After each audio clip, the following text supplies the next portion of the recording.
Y'all see the cap? I said you heard it say done. Shout out to Lids. I said you hear me. Hold on, it's your boy Jose.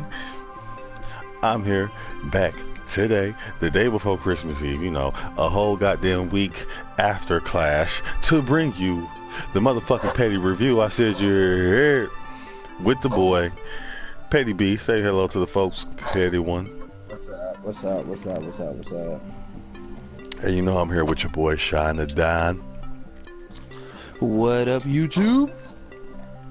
So, before we get started, you know, got a shouts out goes to myself on making this hat. I said her done though.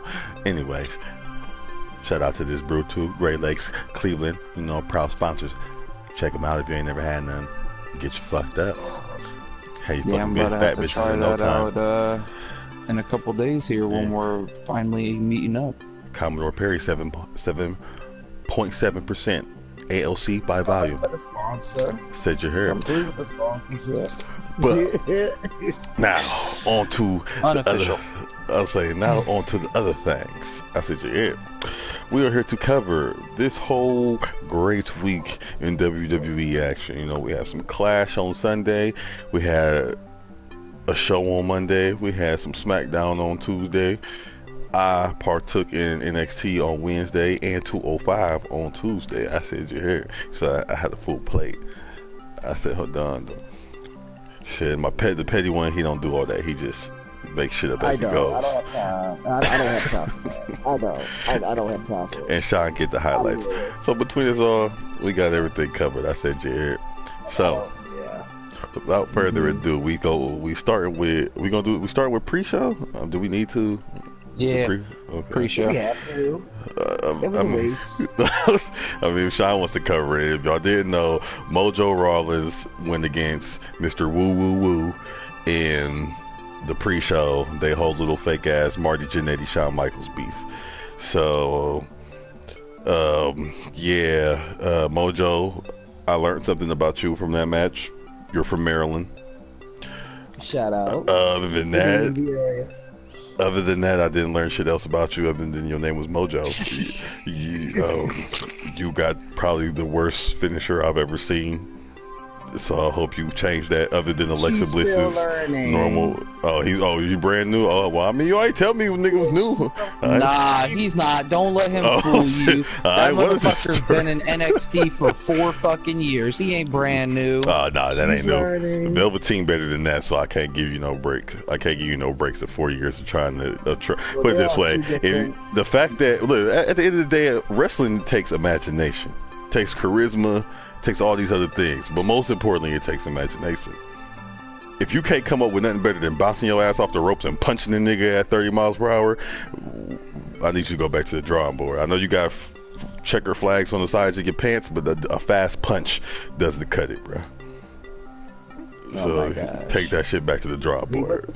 From Maryland, leave her alone. I mean, just because he from Maryland don't mean we supposed to overlook his inefficiencies. Put it this way: if he was repping for Maryland, he made y'all coming up real short. Well, the same way with Stacy Keibler, little bald-headed ass. Okay. Stacy Keibler was just eye candy, though. She wasn't expected to be a beast. She was not bald. I said she served her purpose. She showed up. She got niggas distracted from the bullshit that was going on, and then you went home. That's what she was there for. She ain't none of these new age wrestlers. We didn't expect her to be. I guess. You know, so it was like you got your leaders in this world, and then you got your Keeblers in this world. Her last name let you know that she was about the little fun stuff. Her name is named after the Else, Keebler Else. What's her name? She's a fun-loving person. What's it gonna be? What's her name? She's not here for too much of the seriousness. But Sean, I'm not here for this. You have anything to add on the Mojo Rawlins and Mr. Woo Woo Woo? I mean, I gave that match a 2 stars, and that was being generous, because to be honest, the match was completely garbage. Yeah, I said I gave it a 1, so you like Zack Ryder, I'm assuming to give it a 2. No, he don't. Not really, but you don't. I mean, I like Mr. Woo Woo just because he was the internet champ, you know. I rocked with him when he did that whole little thing. I support the come up, the struggle of it all. Alright, Zangief, I'm gonna need you to tone it down at least 27 levels on me today. I cannot do with this shit.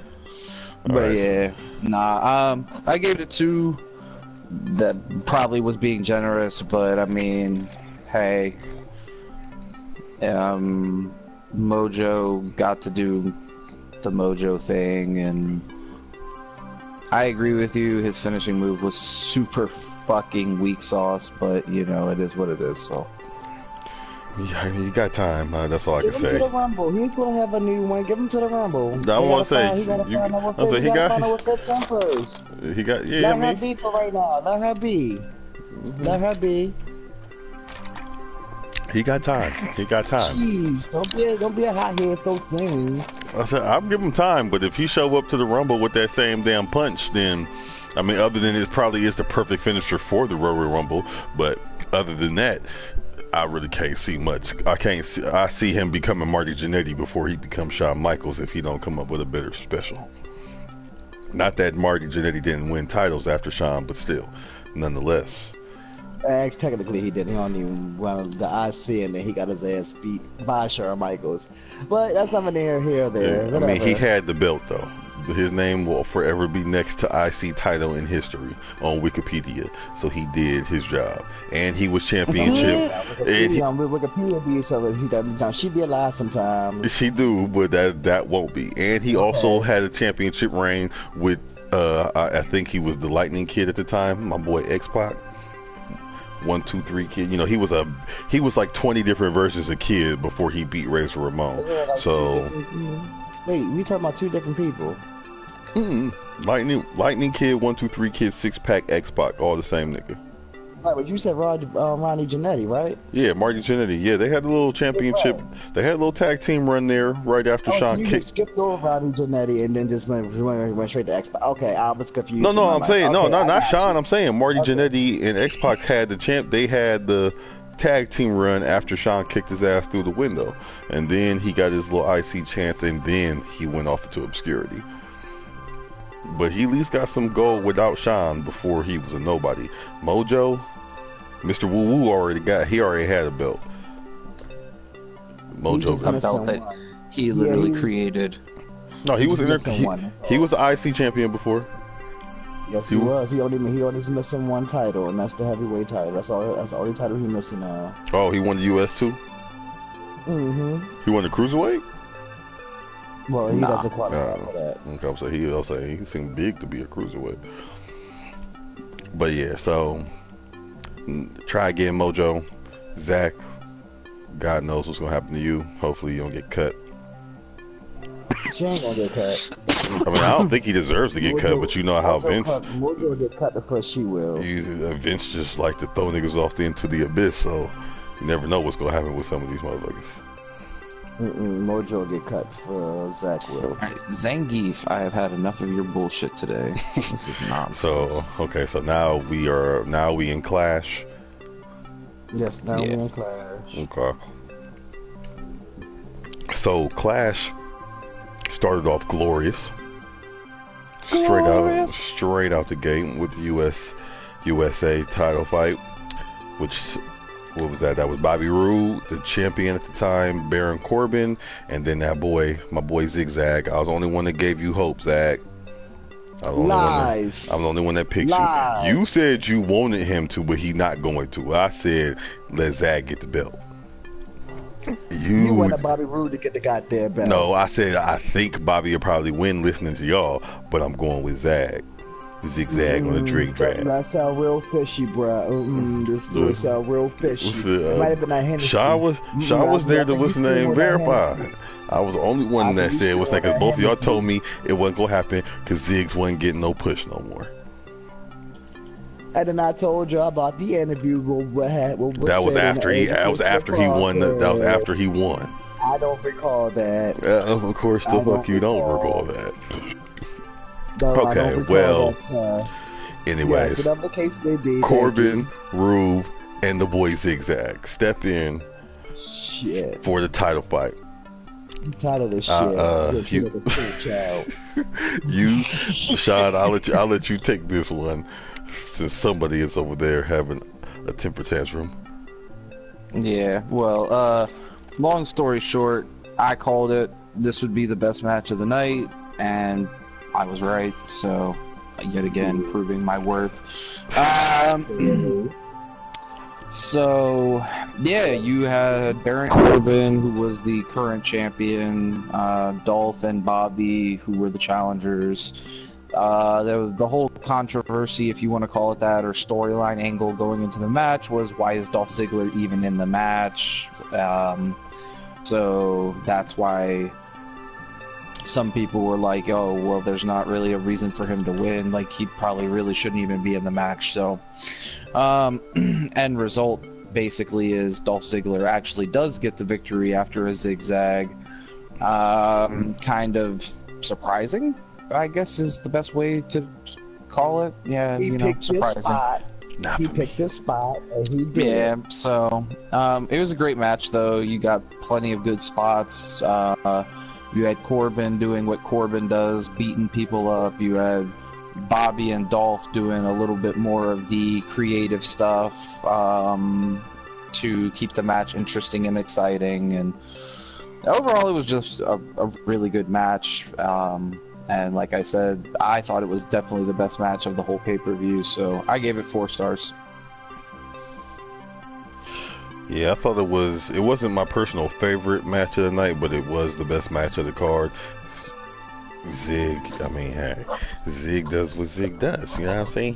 He finally living up to his heel billing. He stayed laying there for a lot. Like, some of the times, I don't know if he meant to do that as part of his character, or literally was he just like, fuck it, I'm gonna watch until it's time for me to run in there. But he had like 4 moments where he literally just was laying there on the mat or on the ring, and they were about to do something, and all of a sudden he just magically popped up and ran into there to hit a suplex or some crazy shit. And then sometimes he was just literally laying on the mat, and he would just like lift his head up and look around, and then put his head back down and put his head back up. So I don't know if that was him like, yeah, I'm trying to emphasize that I'm resting as a heel, or if he was just like, maybe the fans won't be paying attention to me as I look around while I'm pretending to rest. But whatever it was, I noticed it, and it worked. As far as him trying to be a heel, like, yeah, I'm about to watch y'all beat the hell out of each other so I can go ahead and steal this. The fact that he just hit his little finisher that he never can hit while dude was doing his finisher, which is great because I don't like Corbin per se. So, zigzag for the win, baby. Zigzag on the drink drag. B. Alright. I have nothing bad to say about the match. I mean, yeah. How many stars? I gave it 3. I gave it 3.75. Oh, bitch, here we go. Bitch, if you gonna round that shit up, you're right. Go fucking decimals and shit. Didn't nobody go through no table. Not one alpha through a table. True. So alphas throw tables, so can't be a guess. 4 without alphas throwing the table. But 3.75 nonetheless. Great match. He's still talking about this 3.75 shit. Great match. Shout out to boy Zigzag. Now, I don't know what the fuck he got going on as far as his reaction to winning the title, which I guess we'll touch on in a little bit, but shout out to boy Zigzag. Ohio stand up. Kent State, I said, yeah. Cleveland. It is what it is. Akron all day. So the next match. He's from Cleveland, but okay. I know he's from Cleveland. That's why I said. That's why I said Cleveland. It is what it is. But Akron all day. You know what I'm saying? But we can agree on Kent State since we both went there. I don't want to say how I really feel about Cleveland. You know. But anyways. You know. Oh, tag match. Now this was my personal favorite match of the night. Was the tag match. Anytime somebody gets super kicked, it's a winner for me. So when multiple people get multiple super kicks back to back, I'm pretty much all for it. Every team was good. You know, I'm still confused as hell what goes on in the New Day. Like, I never know who the hell's gonna fight or be in the match actually until it's too late. But you know, all of them did their thing. I'm just very, very, very, very, very, very a million more varies times happy that Young Singing and Rusev didn't win, because I promise you I can't take the singing characters. I don't know what it is about WWE people. Like, I don't know if they decided, like, they seen The Rock and they was like, oh yeah, you know, Rock blew up, so I'm just gonna do my singing and eventually I'll be a recording star. I don't know if they think that's how it's gonna translate, but the singing gimmicks just need to die. I'm done with the singing. Any gimmick that you need to pull your own time for your own segments, a la Miz talking for 20 minutes or Elias doing his thing that he does, whatever the hell that's supposed to be, Alex English singing Rusev's intro, whatever the case may be, please, from the bottom of my heart, kill yourselves. I'm tired of the singing shit. I'm tired of it. I don't want to hear none of that lovey-dovey shit. We here to wrestle. I have to hear all that shit in the car with my girl. I'm not trying to hear none of that harmonizing shit while I'm showing up. while I'm sitting here trying to watch niggas get that action and slam motherfuckers. I said you heard. But it's Rusev Day. No, it ain't. It's lockdown. Uso. Rusev Day. Penitentiary. Day 12. Lockdown. Day 12. Lockdown. Day 11. Lockdown. 10. Lockdown. Lockdown. Day 1. Lockdown. Usos. Oh, we ain't doing none of that. And see, I probably would get down with the Rusev days. It's just the fact that the English nigga had to sing. I could get down. I see. That's the thing. I like Rusev a lot. I've always been high on Rusev since he actually like made his debut in WWE way back at the Royal Rumble like 3 years ago or whenever that was. I said, like, I seen it then. Like, this dude is big but athletic, like just like the Samoa Joes, the Kevin Owens of the world. Like, they're big but they can do athletic shit too. And they nimble. My issue with that tag team is definitely Aiden English, who I just can't stand at all. Right, and if he was, it's just the singing. Like, I just hate the singing gimmick. I don't. The only that ever had a singing gimmick that made me like, oh, I can rock with you. It wasn't even really rocking with you. Was just tolerating you because I was so young and didn't know better. Was the honky tonk man. It's probably the only nigga I can give credit to for being a singing ass nigga. Wasn't fucking with Jeff Jarrett. I wasn't fucking with the Redi. I wasn't fucking with. Hell, I didn't even like when Rock was out there singing all that bullshit. So, I don't know. I just can't get down with the singing shit. I personally have a fondness for people who are arrogant enough to declare multiple days of a year after themselves. It's near and dear to my heart. But so Rusev would actually be a character I could get down with. Just the simple fact that he got this damn singing mascot, and then the fact that Alex English, even though wrestlers all average about 35 years old, dude has the haircut of Donald Trump. If Donald Trump didn't have a wig, that shit's fucking with me too. So he like a skinny ass Hulk Hogan who harmonizes. That's just all fucked up. I just can't, and just doesn't go over well with me. Who else is? Oh, American Alpha Part 2. I guess that's who they are.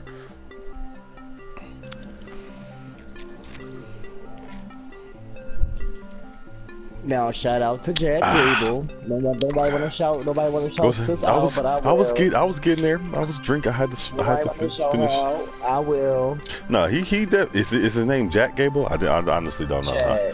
Chad. Okay, I thought it was Chris, so I was closer than Jack, but Chad Gable. Yeah, you was out there doing your Thiz Naive, bruh. The nigga was slam about 12 niggas on their head. And these wasn't no light niggas. They wasn't light either. No, not at all. Yeah, the Big E slam was crazy. Like him dropping English. Honestly, the English slam, it almost made you be like, damn, this nigga too strong, because he picked Rusev up dead weight, and then he put Big E into the role in German. He was so used to picking up Rusev's ass, by the time he got to English, he just threw that motherfucker. That nigga launched into the air. Like, if he would have let go, that nigga would have just flew straight the fuck up. There wouldn't have been no German about it. So he like damn near dropped dude on. He almost dropped a nigga on his head. Dude got so damn high, and then him dropping Big E on this shit. That was just ridiculous. I didn't think he was gonna make it at first. He was going back a little bit slow. Yeah,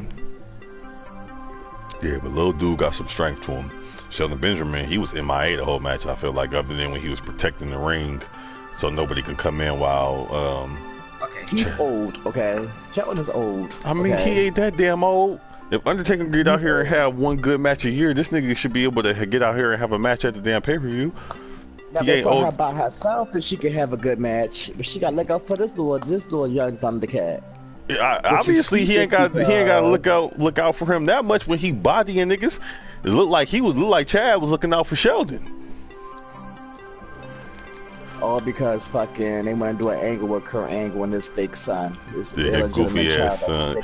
Nah, that came from Booker T wife. We'll get to that in the second. We'll get to that when we get to Raw, because I got a lot to talk about her. Because if there's one character about Mrs. Jordan, because if there's one motherfucker who done got too much TV time, we'll get there. Jordan. We'll get there when we get there. We'll get because that motherfucker is so. You would think he really is this man's child. You getting way too much TV time. You talking about somebody who getting a hell of a push. But anyways, I gave Usos match 3.5, a little bit under the USA match. I probably would have gave it less if the Usos didn't win, but personal favorite match of the night. Day 1 lockdown. The ending was back. It could have been much better. What was the ending? That was he tried to go for the slam. Oh no, the ending was appropriate though. That was the ending was swaggy. You know what I'm saying? He tried to slam him. He's like, nah, not my brother, nigga. Kicked that nigga in the face. He is too strong for the kick. He stayed up, kicked his ass in the face again. Then as he man, get this nigga jumps over him and then lands on the nigga. And he frog splashed the nigga's head. I don't know if niggas peeped that. He literally only frog splashed that man's head. Nothing else. I like that. Was my favorite match. Usos all day. If he would have gave the match 5 stars if Rusev and singing ass nigga would have won, but that's neither here nor there.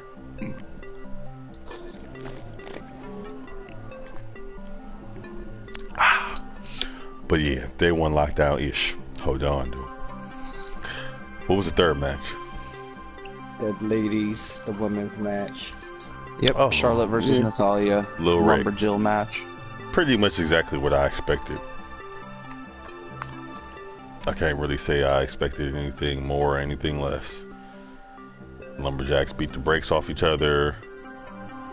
Oh, the Natalia breakdown at the end. That kind of threw me. I don't get it. It was supposed to be like it felt like it was supposed to be a heel turn, but she already healed from my understanding, so I don't know what she about to do. She was trying to let you guys know, okay? She's not here for play. So is that what that was? Because I just took it as her leaving the company. Right. I figured either she's retiring or she's gonna turn into the Undertaker. Like, I don't understand where she's going with it. Like, are your next character gonna be dead, or are you coming back as a super babyface? Like, you gonna be Bailey 2.0?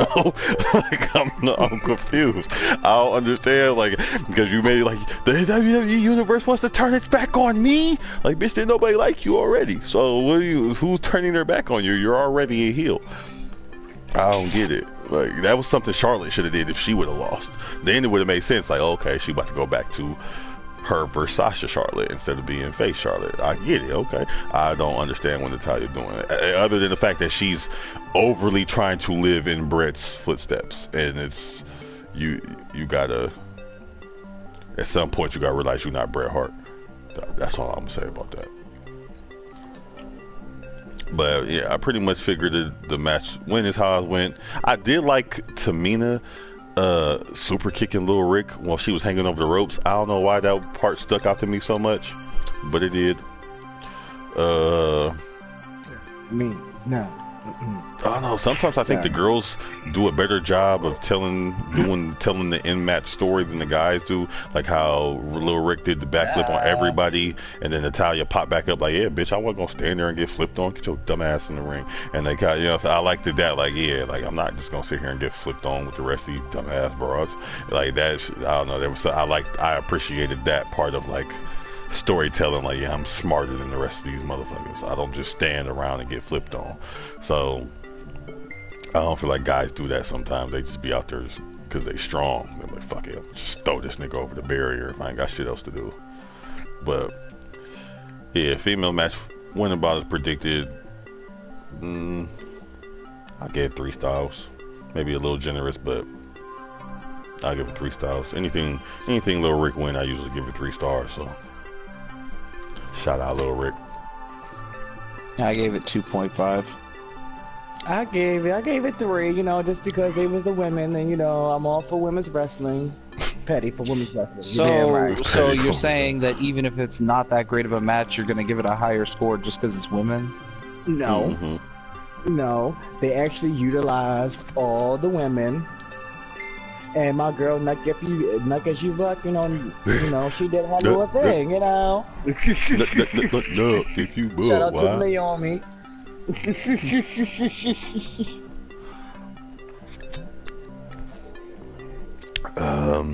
Yeah. Well, yeah, you know what they did? I will say that they did give the women involved a better. That goofy ass moment when Carmella tried to cash in on the goddamn Money in the Bank.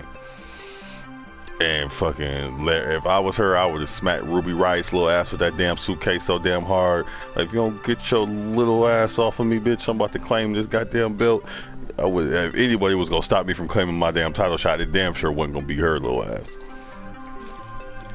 I swear she looks like the fucking penguin. Oh my god, she's so fucking hideous. She got that strong ass. She got that strong ass profile. That elongated face, that pointy ass nose. I'll say you do look a little Pennyworth-ish, if I do say so myself. But I'll say, yeah, you got what? You said 2.5. I said 3. Anybody got any more comments on the females? Before I just thought they overused the lumberjack angle to a point where it was annoying. I didn't. It reminds you back from the Attitude Era and the post-Attitude Era when this was actually a lumberjack match. When you either got close to the ring apron or outside the ring, excuse me, it was able to beat your ass and then throw you back inside the ring. Right, I did. Went up to the top rope, did her little moonsault, but Natalia was not in the mix when she hit it. So she just popped up and just hit the bitch, bam, bam, and so forth and so forth, but whatever. Yeah, I did like that the Lumberjacks did whoop ass. I didn't like, or I'll say that I agree with Sean on the sense that Natalia did go to the well too damn much. Cause it was like, alright bitch, you just gonna keep on kicking her out the ring. I mean, I understand you a heel, you'll keep on kicking them out the ring, but I think the Lumberjacks took too long. They took too much time going after Charlotte and took too long into fighting each other because, let's be real, if there was a couple times where Riot Squad didn't get there in time and Carmella and Lana and Tamina threw her ass back and threw her back in the ring, but Riot Squad would show up and throw some punches all after the fact, and it would hit Tamina or Lana or Carmella, and they would just like, they would just be in real life mode, like, oh, you hit me trying to hit them, so I'm gonna keep it cool. Whereas in storyline mode, y'all don't like Riot Squad neither because y'all just smashed them hoes last Tuesday before the pay-per-view. So if they would have came over and hit you, you'd have been ready to mob on them bitches right then and there, not just waiting for, we'll beat up Charlotte 4 or 5 times and then we all gonna go out there and brawl. They should have got to fighting each other way quicker. But I do like the fact that they was kicking ass because, like you said, Attitude Era, you get your ass out that ring, you gonna get that ass beat. Especially after just watching that damn Cruiserweight match with Enzo where it was like the Lumberjacks barely even touched any fucking body. What's good, Bats? I said, yeah. So yeah, I didn't mind it. I find it pretty much entertaining, because I put myself in her shoes. If I'm fighting for the title, and it's a lumberjack match, I'ma use them bitches to my fullest advantage. Beat that bitch ass. Right, I'ma sit in this ring and I'ma laugh, I'ma joke, I'ma scream, I'ma yell, yeah! Well, I say maybe that would have made it better if Natalya would have had more interaction while the Lumberjacks were doing something, instead of just, you know, her little pose and telling people to shut up and shit. But that goes into with superstars needing more crowd control, which I'll touch on that at the end of the show.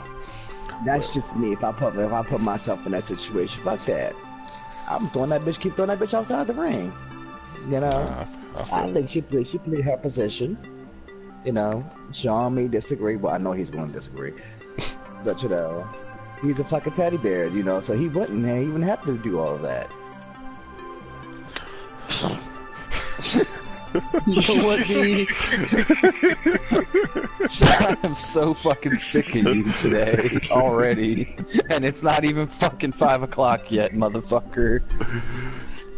Okay, so what was our next match? The next match is Breezango versus Bludgeon Brothers. Yes, team make them scream, baby. This is, it's not even the fact of the match per se. It's just the importance of, now I can remember this as an Attitude fan.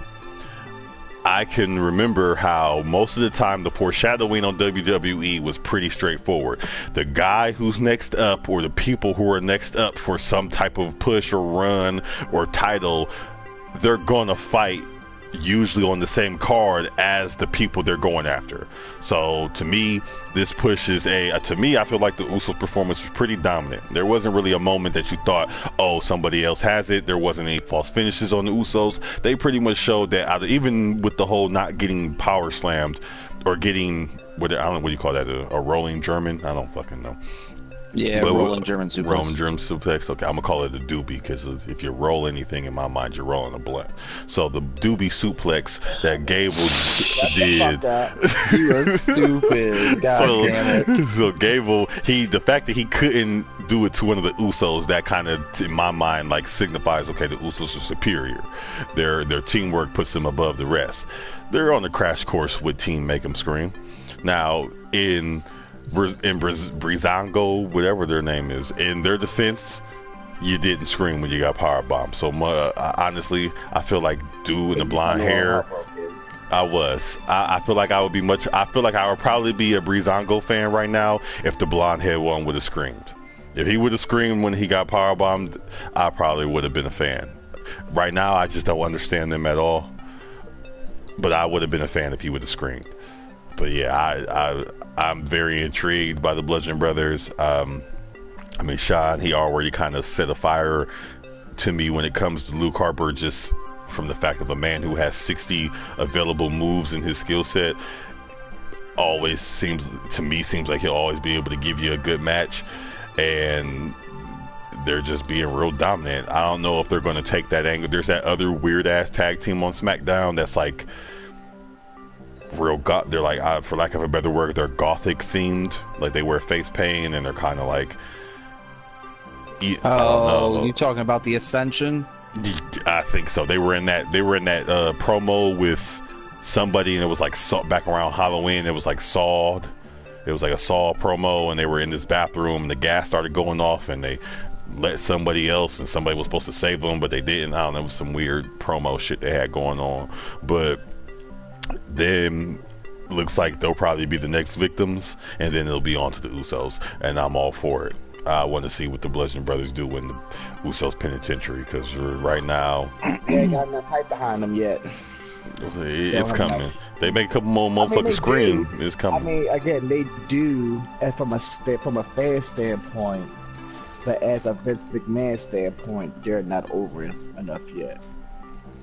Vince McMahon don't know what over even means anymore, so Vince McMahon needs to just take his happy ass and sit the fuck down. But Roman and the Bludgeon Brothers have a advantage that somebody like Finn Balor doesn't. Their size? Yes, they're about 7 foot. Shit. They're about 7 foot 280. So the fact that they're that fucking big, just looking at the Jinder Mahals of the world, lets you know that they're probably in line for some hot shit way sooner than. I mean, honestly, at this point, if you're not Samoan or you're huge, you don't get the opportunity to be a superstar unless you make Vince like you. That pretty much seems to be the formula of Vince McMahon: Samoan or ginormous. You got everything else. You got to pretty much bug him to the ends of the earth to allow him to let you do what you want to do.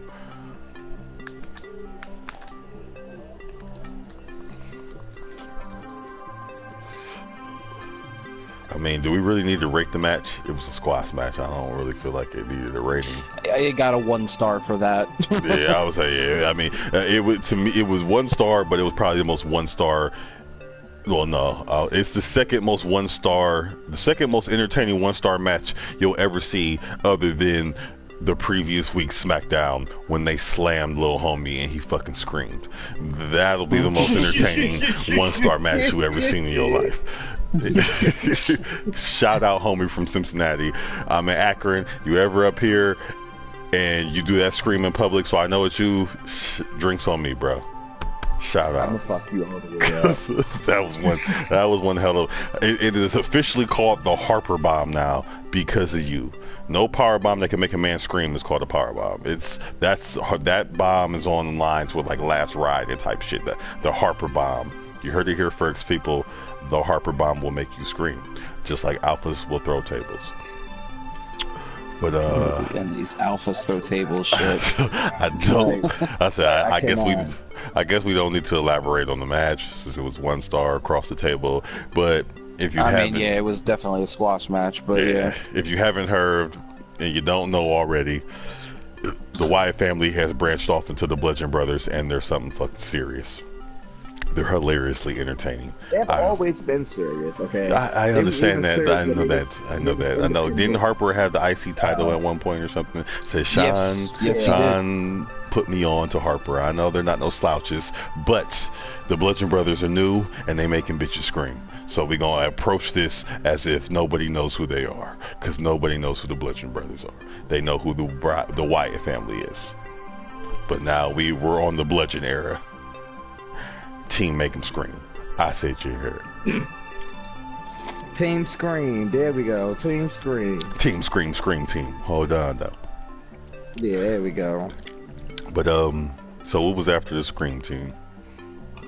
Zayn and Owens versus Nakamura and Orton. That was fast. Shit. Yeah. But I forgot it's only it was only a 1 show. I think our first pay-per-view was Survivor Series, so that match the match was confusing in the beginning. I'm not going to lie with that. With the pinfall shit. I mean, I wasn't that confused. I figured they would do something, cut the ring in half, or it was going to turn into somebody go inside, somebody go outside, something. I mean, thinking back on it, I feel like the ending. Was it predictable? The ending was perfect. Yeah, I don't think it could have ended any other way. It had to end that way, especially with the whole Daniel. It fits into Daniel Bryan's character for like, I'm not gonna let the little guy get shit on. Shane he's a McMahon, so at the end of the day, once he gets into his I don't give a fuck mode, ain't no stopping him. The actual action in itself. KO, Sammy, they deliver. Say knock knock, he did his thing. Orton, I don't know. I feel some type of way about Orton right now. Even though I like Orton a lot, I feel like he don't give a fuck right now. But he still don't want. About to leave again. But he don't want to give the reins over to nobody else. So that's like, you gotta pick a hustle, my guy. Either you want to be the man or you want to put somebody over. You can't have both. Like, you gotta look at the Undertaker. Like, Undertaker gave y'all the blueprint. Like, either you gonna put a nigga over and build for your future. Ain't gonna be no 401k if there ain't 12 more superstars after you, Randy. You needs to remember this, my nigga. Like, you got to have more superstars for the future if you want to be able to retire someday, or you gonna be Ric Flair, 73 years old, out here still wrestling and shit. But Flair still got that money though. Woo! We know he got the money. Well. Now you know. Okay, some of it. I was about to say Ric Flair. He was the white MC Hammer. So he's been divorced like 4 times. But yeah, he said he was paying 3 alimonies at one time at one point. That's a record. You supporting that? He supporting whole lives. Yeah, we're all right. We're gonna have a Flair conversation. We'll do a whole show on Flair one day, but we can't do it now because if we get to going now, we're gonna get to talk about them Gators and how hard it was to keep them down, and we ain't got time for all that. You know why? Because he's the champ. Because I'm the champ. He's something, alright. But I say, I don't know, 3. I gave it a 3. Because there wasn't not no crazy moments in the match. It was just, to me, it just felt like it was all in-ring mat wrestling, which is cool. You know what I'm saying? There wasn't nothing wrong with that, but it just wasn't nothing to put it over the edge, just put it into that upper echelon. And they didn't have, there wasn't a lot of false finishes. You pretty much seen like, okay, it's just going to be consistent back and forth throughout the match until it was all about the referees. That's what it came down to. It was about Shane and Daniel. I can't wait to Mania. It's going to be Daniel Bryan. Versus Shane McMahon. I know allegedly, but you heard Petty's prediction. That's his first prediction of his last prediction of the year, we should say. That's his prediction going into 18. That's his first prediction of 2018. Is that Shane and Daniel Bryan? Here's my second one. I'll tell you right now. I got Knock Knock winning the Royal Rumble. I'll go with that one. I heard that from a couple sources as well. So I'll go with, and of course, you know, that the Rockstar is my guy. So, you know, I said her done. Knock Knock, by the way, is Shinsuke Nakamura. Yeah, you'll understand that I like to slaughter names. And it's no correlation to how Jericho does, but I just do that too. I didn't know Jericho did that until like a couple weeks ago. But I fuck niggas' names up in general. On purpose, because I like to, and I want to, and I'm going to. I said you heard, like Lil Rick. You don't know who Lil Rick is? It's Charlotte. Some people might think it's disrespectful. I say it's paying homage. You know, she walk around talking about woo. So where'd that come from? Ric Flair. Who is she? Lil Rick. She came out that man's thing. She Lil Rick, and forever will be Lil Rick. Okay. I said you heard, but yeah, so I gave it 3 stars on the Nakamura, Sami Zayn, such and such and such and such fight. What y'all have on it? I give it 3. 3. Yeah, I mean, why not? So that means he really didn't care, folks. But because he's obligated to give some type of ranking, and he doesn't want to say it was trash, then he'll give it a 3. Because the wrestlers actually did their thing, which another thing I will touch on later on in the show. Storylines and nowadays it's just not popping, and not even the curriculum of the story that they give them. It's execution at this point from a newbie coming back into it. But like I said, we'll touch on that later on. So that takes us to the main event. The Phenomenal One versus the guy they had come fight him. That's basically that's if you want to sum it up. If you want to sum it up, that's basically what happened. Like, is AJ had a match and he went up against somebody. I mean, that was pretty much where we were at with that one. I mean, AJ tried his hardest to make it seem like Jinder was really out there doing something. I just didn't believe it. Like, if they would have had Jinder, if they would have made it be a dominant fight for AJ, like, yeah, I beat Jinder's ass. Jinder had his moments, but I beat his ass, and AJ just walked out of it, you know, fresh to death, you know, all dripped in butter. I'd have been like, okay, but crip, right, yeah, out here dripping that blue, out here dripping that SmackDown. But I can't believe that Jinder beat you up when he literally was. When you're on the middle rope and you're just hitting your hand like, and then you jump off the middle rope. For the sound effects. Okay. Well, they can see what I'm doing, and then you jump off the middle rope, and all you do is hit somebody with the a little karate chop. Nah, cuz come on, bro. I don't know what the fuck you. When Vince McMahon switched to the Attitude Era, he was talking about we're tired of insulting people's intelligence. Jinder Mahal, you're insulting my intelligence to expect me to believe that anything that you did in that ring hurt AJ Styles in the least bit. AJ Styles was more hurt from watching ECW highlights before the match than he was fighting your ass. I don't understand. I just can't. People have told me how bad he is for a long time, for a while now. Ever since he won the title and I was out the loop, and I'm like, why does everybody hate dude? He looked like he's cock diesel, and everybody's like, oh no, fuck Jinder Mahal. He's ass cake. Well, yeah, he's what you say in the words of Shonda Don, he's complete clown shoes, because dude is just, there was nothing. Like, he looked, like I said, from the neck up, he is a great professional wrestler. He has all the facial expressions in the world to make you feel like he's in there doing some phenomenal amount of damage. But once the camera pans out and you see what his body's doing, it's just completely waste of your damn time. Like, I watched the match again before we did this just to remember, and still couldn't focus on the damn thing. Here's the thing. It was just way too long.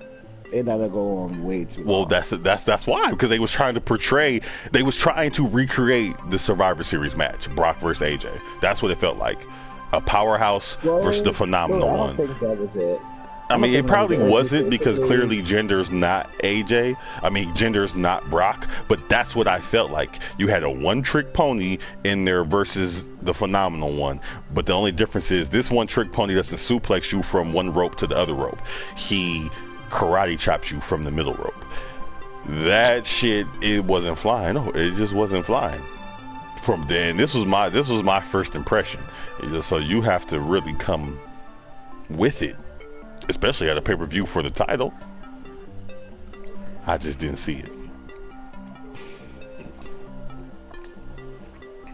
No, I was over the whole match. It was just way too long for no reason at all.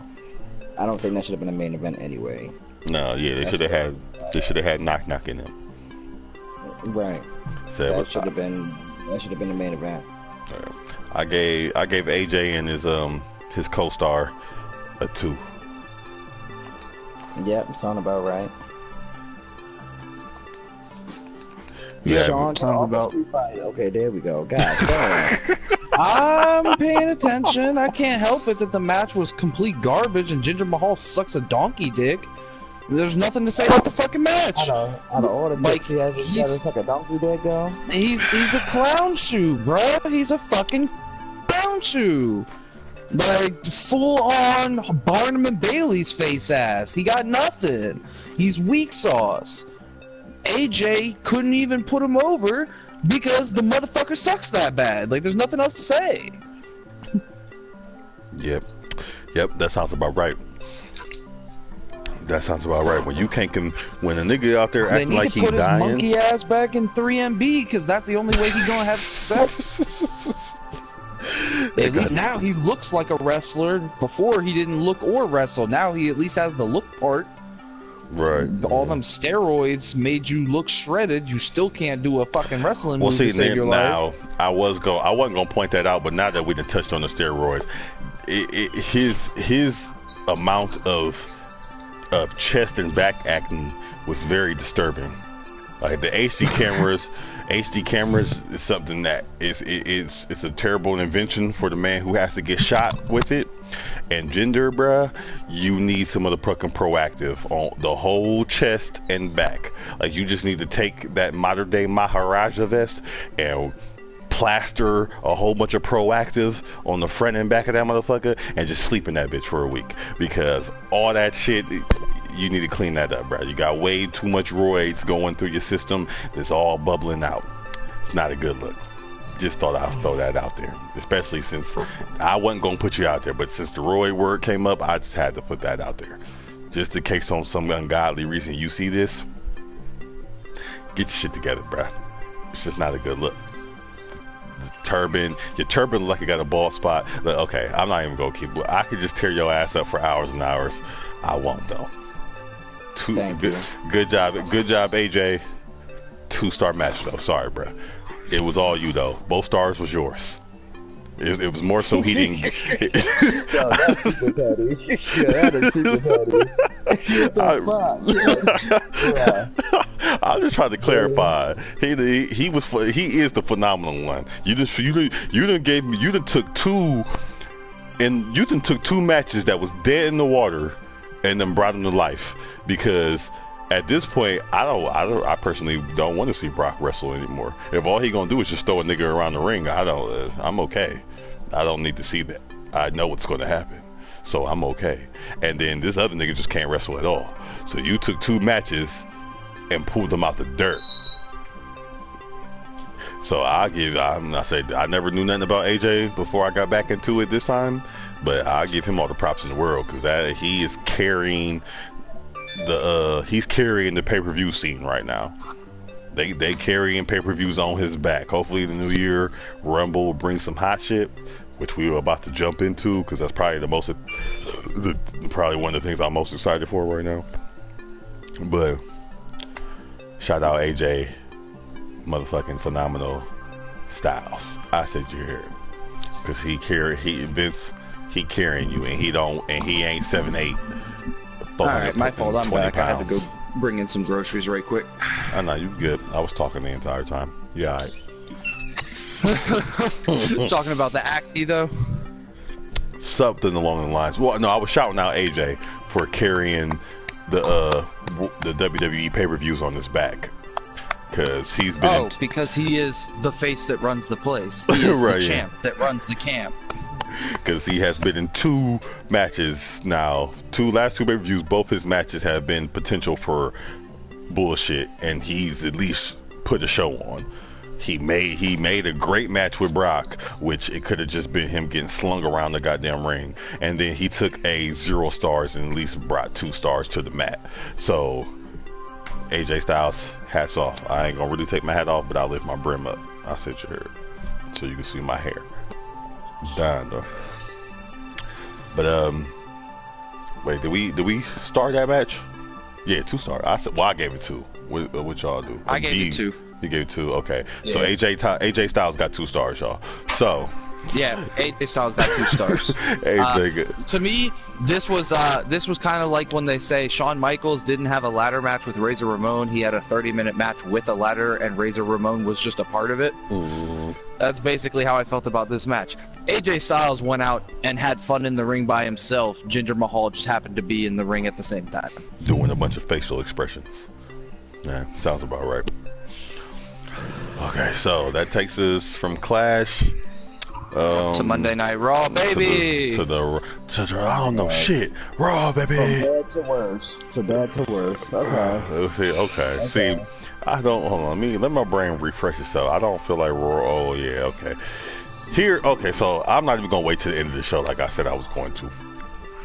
We gonna take Raw and SmackDown and bunch them up into one big clusterfuck, which they were this week, and we're gonna shout. Let's not to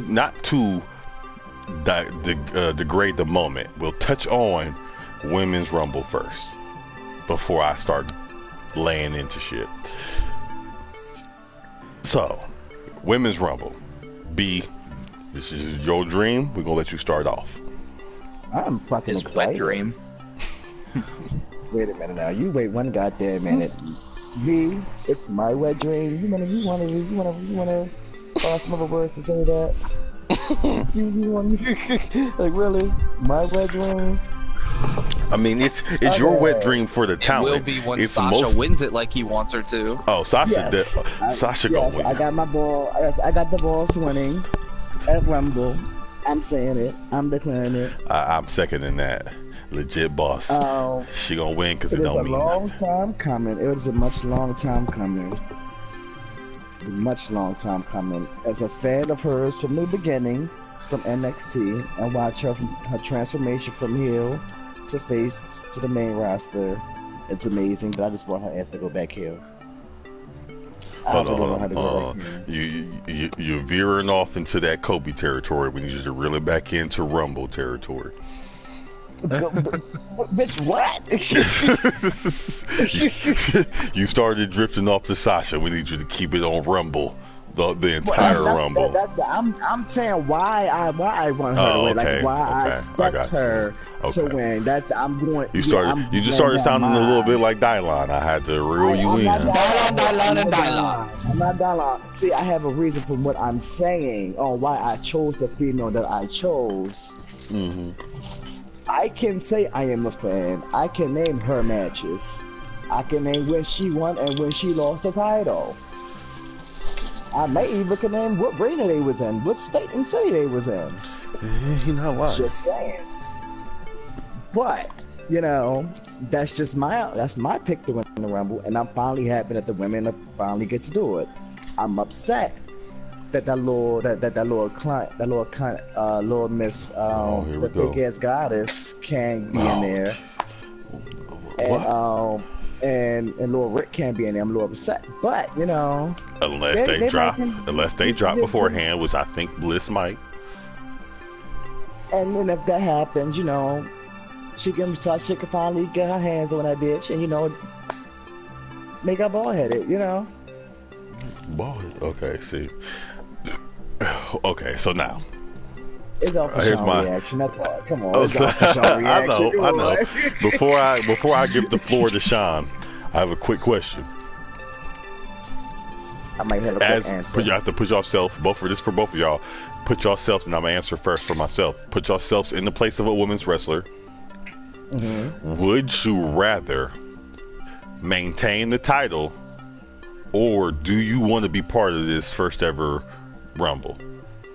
Would you be willing to lose your title to be part of the Rumble? Me personally, I would lose. I would want to drop to be in the title match. I mean, to be in the Rumble match.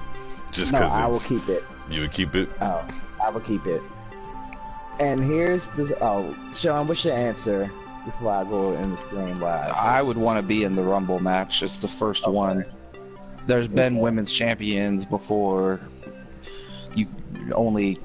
A select few can say they were in the first Rumble. Right. True. But here's why I said I will keep the title. I knew y'all was going to say that. But here's why I will keep it. Because here I go. If somebody from my brand that will win the Rumble, then that means I have to face the first ever at Mania for my title. Right. And that's just going to make, that's even going to make even more and bigger history. Well, not bigger history, but it'll beat up on that same scale. It'll be history as well. I see. Right. But I see, me personally, I would want to win the Rumble and then go get my belt back.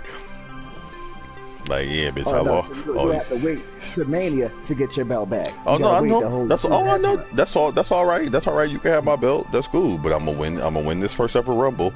I'm gonna talk shit for 2 months how I won this Rumble, and then I'm gonna get my belt back and talk that mad shit. I'll let all the hoes know alphas throw tables for real. I'm not. I can't. I get alphas all day. All day, alphas throw tables. But okay. So my next question is, okay. So you said, Sean, you said you would keep. Oh well, no. I'll let you take your take on it, Sean, before I ask my next question. Oh no, he got to make his pick on who he think gonna win the Rumble. Well, we made our prediction. That's on the take. That's his whole spiel. Oh okay. You stop hitting the motherfucker buttons like that and talk. You over there in thought. What, me? Yeah. Oh my God, shush you. Look, man. I'm over here keeping myself occupied with Street Fighter. My bad, alright? I'm gonna cut you off after this review is over, okay? I'm going to cut you off after the review. We don't need YouTube to know how we really talk to each other. We can wait. I can wait. Shit, I don't give a fuck. Yo, he fucking petty as fuck. Y'all just don't see it nearly as much as he really is. So, anyway. So, alright, what was the question that I apparently missed in the midst of... It's just your take on Women's Rumble. So, I mean, I definitely think it's something that they deserve. My only concern is the number of participants, which I pretty much expressed that to you the night they announced it. Like, if you look at the entire roster of Raw and SmackDown, they've only got 18 eligible females right now, so that means even if they wanted to do a 20-person Royal Rumble, they're gonna have to throw in 2 people from NXT just to make the 20-man roster. Which I can see them doing, because they got at least 4. They got 4 top dogs on NXT that didn't come over with this whole Riot Squad Absolution shit. Right. Ember, Peyton, Nikki, and the Pirate. Right. So, they also have the females that's like still part of WWE, but not active wrestlers, like Michelle The McCool. Bellas. Oh. Yeah, the Bellas. Yeah, that's where I was going with that too. The Bellas. Well, I know aren't both trying to make a comeback though. I know Bree's been trying to come back. Supposedly, they're both working towards making a comeback. I'll look. I believe it. I think they'll have enough. Just because the Mae Young Classic roster, they'll probably use the entire roster. Anybody that probably showed out at Mae Young, the top 4, I don't want to call them 4 horsemen. Shout out to Bianca. Yeah, shout out to her. Shout out to Bianca. Mercedes Mendez. Mercedes Mendez is gonna be a nice ass brute. What's the name? But she had a good ass match with Ember. But what's the 4? Peyton, Nikki. Now, on my mama, when it comes to me, I pray they put. I don't want to, like I said, I don't want to call them the 4 horsewomen out of disrespect to the real 4 horsewomen. But the last 4 top dogs of NXT right now, the Pirate, Nikki, Peyton, and Ember, they got to be in that shit. If they not in it, man, look, They're not gonna be in it. they need to be in it. Especially, maybe the Pirate don't need to be, but the other 3, Ember and fucking Nikki and Peyton, they're made for the fucking Rumble. Nikki's a fucking nutcase. Ember has a move that literally can land on anybody standing around not paying attention. And Peyton, all she do is use rope moves. So she's ready to just be bouncing all over the fucking place. Like, them 3 should definitely be in it. Especially if they're gonna try to do 20 or 30 people. Cause Raw's ring, when Raw did their little reveal, it did look nice. It looked like they had enough, but you got to remember, everybody coming in at different numbers. So unless nobody's going to get eliminated until all 18 motherfuckers is in the ring, they got to find some more females. Especially since you're not going to have Bliss or Charlotte. They got them. Twitter blew up. Once Stephanie made the announcement, Trish made a tweet like her wrestling boots. But are they active? Is they really gonna come back? Is Lita even allowed to come back? Bitch done broke her neck like 12 times. Yes, so yes, I'll say if she can come back, I would. See, this is my thing. Now I'm gonna say something that might fuck up. It might piss off a lot of hardcore fans right now, but I'm sorry. You're just gonna have to take it, and I don't give a fuck if you don't like it. At a certain age, all right, Harvey. At a certain age, you gotta sit the fuck down. Some people keep it longer than others. Brett Favre was able to play football until he was 40, till he got his ass rocked in the Saints game, and his whole leg was purple the next day. At a certain point, you gotta learn to sit it down. I'm sorry. Undertaker did not look like the Undertaker at WrestleMania 30. That's my point. Some motherfuckers get old. Sometimes you do crack. You need to sit your old ass down and have a couple geriatric seats. Like, what's the name? So, in saying that, and I don't know how long it's been since Lita and Trish, maybe Victoria's crazy porn star ass, I don't know how long it's been since y'all got in the ring and actually got to get some go in. But looking at where these women are nowadays, like, because now you can't, this is a basketball conversation at this point.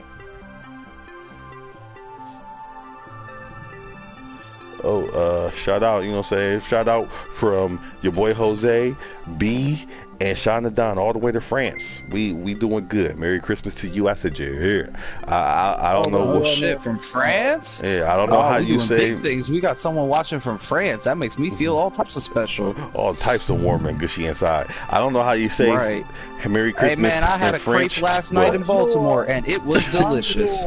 Bonjour. Okay, that's hello, sir. We know how to say bonjour. Yes.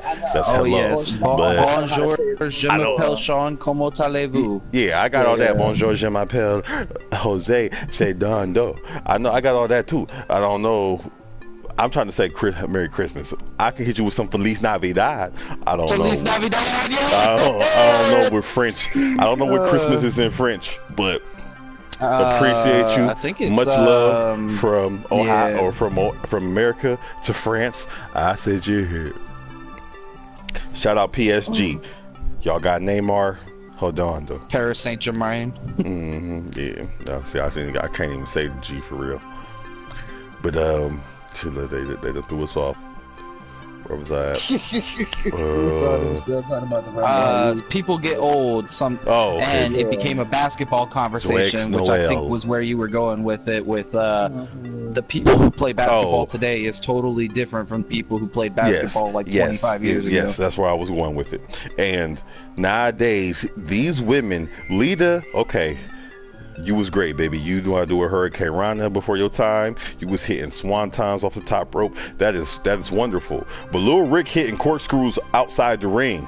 Girl, every time you went through the middle rope, you broke your neck. There is you got to take this shit in baby steps. Don't die because you want to be part of history. I'm trying to look out for her. If somebody would have looked out for her ass the first time, she wouldn't have broke her neck 2 more times. That's all I'm saying. But I'm just saying, does that make sense or not? If somebody would have told you after the first time, stop jumping through the middle rope, just come off the top, they can catch you. The ground won't catch you. Trish will catch you. You know what I'm saying? Maybe she probably could still be getting it in. Lita don't look that old. She didn't look that old at Hall of Fame. Trish, only reason Trish looked different is because she got brown hair instead of blonde hair. They stayed pretty well reserved. But I mean, if they could find, I would love to see 30. I feel like y'all need to go just dig into the well. Y'all got Mae Young, y'all got NXT. If y'all gonna let the legends come back, y'all got the potential to do it. So go for all 30 and showcase. That's my thing though. I do not want to see this half-ass Royal Rumble like they did that half-ass Survivor Series shit. Well, I did see. It's funny that you said that because I actually did get to watch the Money in the Bank, and the women's Money in the Bank the ending was half-ass. It kind of defeated the whole purpose of being a women's milestone when a man was the one that climbed the ladder to get the goddamn suitcase. But I won't. The women, what they did before all that, I'll give them credit for. Fine, here nor there. Do not give me that Survivor Series shit again, though. Do not give me a match with all these women, especially these talented women who have proved that they deserve something, just to give them this watered down bum ass match. Like if I see 6 females get eliminated in a minute, like come on. If I see 4 of the top women in the industry right now, if Sasha, Becky, Naomi, and Asuka get eliminated in a minute span, like I'm gonna come out number 31 and start sweet chinning motherfuckers. Like what? Come on over to the east. Come on. Just don't do that. Like that's don't make history just to fuck your history up. You know, don't half-ass it. If you're gonna let them if y'all can give them a Rumble match, take the gloves off, give them a 5 numerical list of things not to do. Don't jump your ass through a table. Don't hit a swanton off a helicopter. I mean, do not cut a bitch's hair off. like what y'all just give them 5 things that you like. Vince, come up with your list of I don't want to see a woman die today because of, and after that, let them go. Let them go. Sasha and Charlotte showed you a bitch could go through a whole table and still go the distance. So just let them go. If you let Don't do a swanton off a fucking helicopter, if you gonna let Mick do a goddamn frog splash through a table and then get off the stretcher and really get back into the ring, you got to give these women one shot to go balls to the walls. Just one. That's all we asking for as fans is one shot. For if Japan could put women in a electrocution match, you can give these girls one rumble to take the gloves off. And I promise on my life, if Nia gets eliminated on some bullshit, I'm gonna be so done with WWE and her all together. Cause take the leash off. I'm tired of seeing this brawny, beastly ass Braun Strowman of a woman just not get to do nothing. Like, she should be out there on straight Debo mode, uppercutting bitches into the front row, last rides, all types of shit. She should be out there doing ridiculous shit. If Ember Moon can full-blown powerbomb Nikki Cross onto the goddamn cement, Nia Jax should be able to touch somebody. That's all I'm gonna say. I'll leave it right there. She should be. I'm very upset because when she came into that ring versus Absolution, and she didn't even get to do a damn all she did was one John Cena shoulder buck. She didn't even get to do she a Samoan and did not get to do the Samoan drop. Like, what's the point of having her on roster? If that's the case, just let her go ahead and do what everybody was speculating that she gonna get to fight for the cruiserweight title. Just let her do that shit. I know she about 205 or less. Shit, just let her. No, she's not. She's 260. 260? Yeah. Jesus. Yeah, she's a big girl. You try. She's a big girl. She's a big girl. Yeah, I mean, shit. I thought that was 206. Well, she tall as shit though, so that's probably where a lot of that is too. Nonetheless. I mean, hell, she gonna have to. Well, at that point, she need the USA title. Shit, that nigga Dolph gave it up. So I feel like it's open for the taking if she want to jump shows. Either way, y'all got to do something with her, because the beast among women is tired of having this foo-foo ass role. And if y'all really make her play Rasputia to Enzo's Norbert, I'ma really have a damn fit. If y'all think I'm having a fit now, my Twitter will be ablaze if I see this Norbert storyline go down, because I will be highly upset, especially since the Enzo, y'all know y'all don't fuck with 205, but the Enzo train is coming to an end. Enzo only got about a month left with that belt and he's done. It's either going to be Cedric or Gulak. One of them two is going to take it, because Enzo done pretty much burnt every bridge he got except for Nia. So I personally feel like Enzo should be Nia Jax's Paul Heyman. That's what I feel. That's what I want to see. I want to see the realest Amazon in the room. Bada bing, bada boom. How you doing? That's what I want to see. But you know, we'll see where that goes. I just know I need to see Nia up off that leash, because she just be looking so bored when she step into the ring, like she just not allowed to do nothing.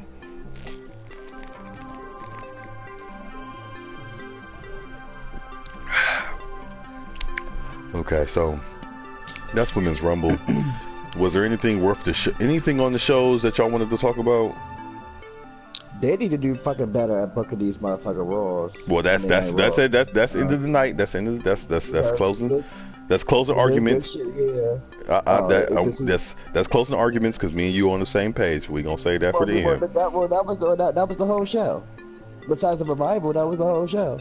Oh, okay. There you go. Touch on revival, because I actually with the revival, they didn't have like a good team to go against. Yes, right. It was a squash. They brought them. They did the same thing they did. Oh, my boy Atima, he showed up. Atima, he came. He came and helped. He came out against the Miss. You do know. Nigga, you watch NXT. You know her. I mean him. Stop calling him her. Him deserves a him. I don't know her. But Atima, he came out with Finn. That was a nice little debut. You know what I'm saying? He came out, went against the Miz Taraj, so he got to go against Bo Dallas and Mr. Perfect Son.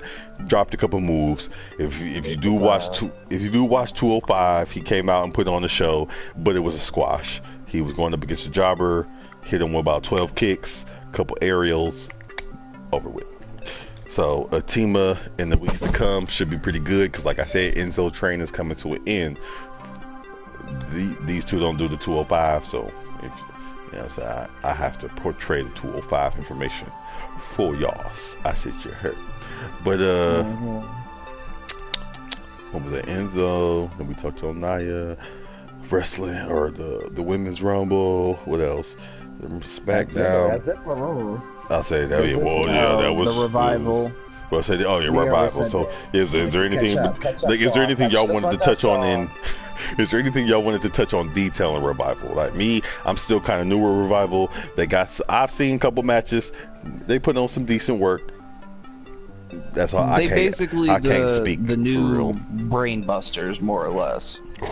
The who? The Brain Busters. Nah, you gotta go look that shit up. Never heard of the Brain Busters. Was the Tully Blanchard and Arn Anderson before they became the Four Horsemen with Rick and the other guy. Okay. You talking about super old school? Okay.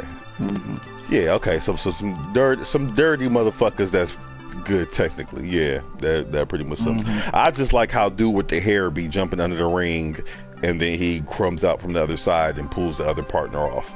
I don't know why. It's just innovative. It's some innovative tag work, so I like that. The tag. Right. I had to see them. They're a good tag team. I needs to see what they could do inside the SmackDown's tag division. They on Raw. That ain't gonna happen.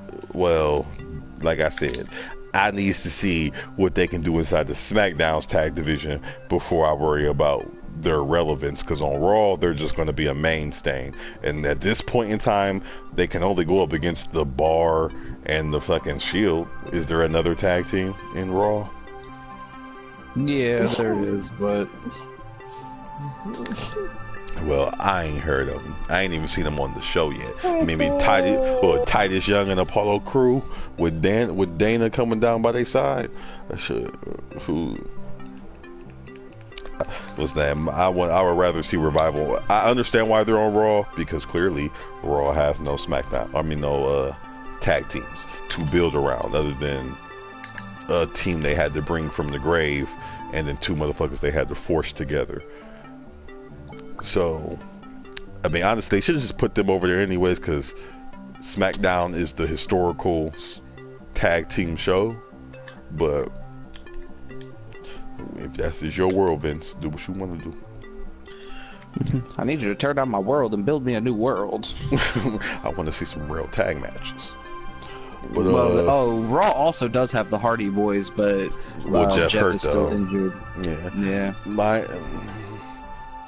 I'll keep my mouth shut until I need to go back and rewatch that tag match from Mania before I speak. Yeah, but we still want Raw.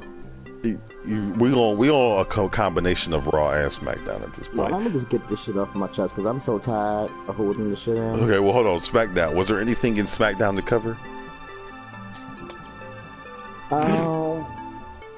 Not really. Yeah, there wasn't Dolph Ziggler retiring. Oh, right, my nigga Zigzag. Okay, Zigzag. Well, other than the fact that Naomi officially declared, which breaks the wall of are women or SmackDown women going to be involved? Yes, they are. Naomi has somebody said, let's say, Fanatic has said Hardys as a tag team are done. That's I mean, broken. Yeah, I'll say. I mean, the fact that Broken Matt Hardy shows up, that's what we could have talked about on Raw, was Broken versus Bray. That's probably the best thing they got smoking right now. And the fact that now, I guess Nero, the Jeff Hardy Nero character, is part of the Broken, but I don't know if they're going to bring that around, since they're just going to go Bray Wyatt and he doesn't have the family with him anymore. But yeah, Hardys as a tag team to beef with the Revival, who knows? I still feel a okay, this is back to my sometimes you need to hang it up point. I don't got no doubt that the Hardys still got some go in them, but the Revival, for their purposes, they need to go rock out with them young ass tag teams over on SmackDown instead of trying to build on nostalgia of just beating the Hardys. Because if they lose to the Hardys, it doesn't do them no good. But if SmackDown didn't have any other points that I could think of. No, not this week. Well, actually, that's all I just watched it to the women until Charlotte came on to cut a promo. Right. And then after that, I watched the match and I turned it off, and then I got on GTA. That's all I'm here for is the women's wrestling. We all know this. I'm not gonna hide it, but I never try to hide it.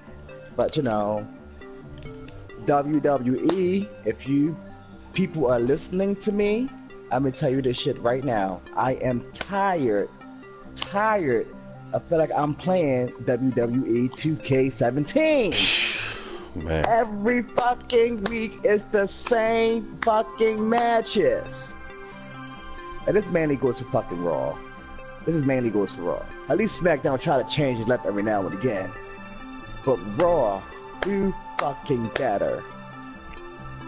From the women to the men, do something fucking better, because what? You are losing me.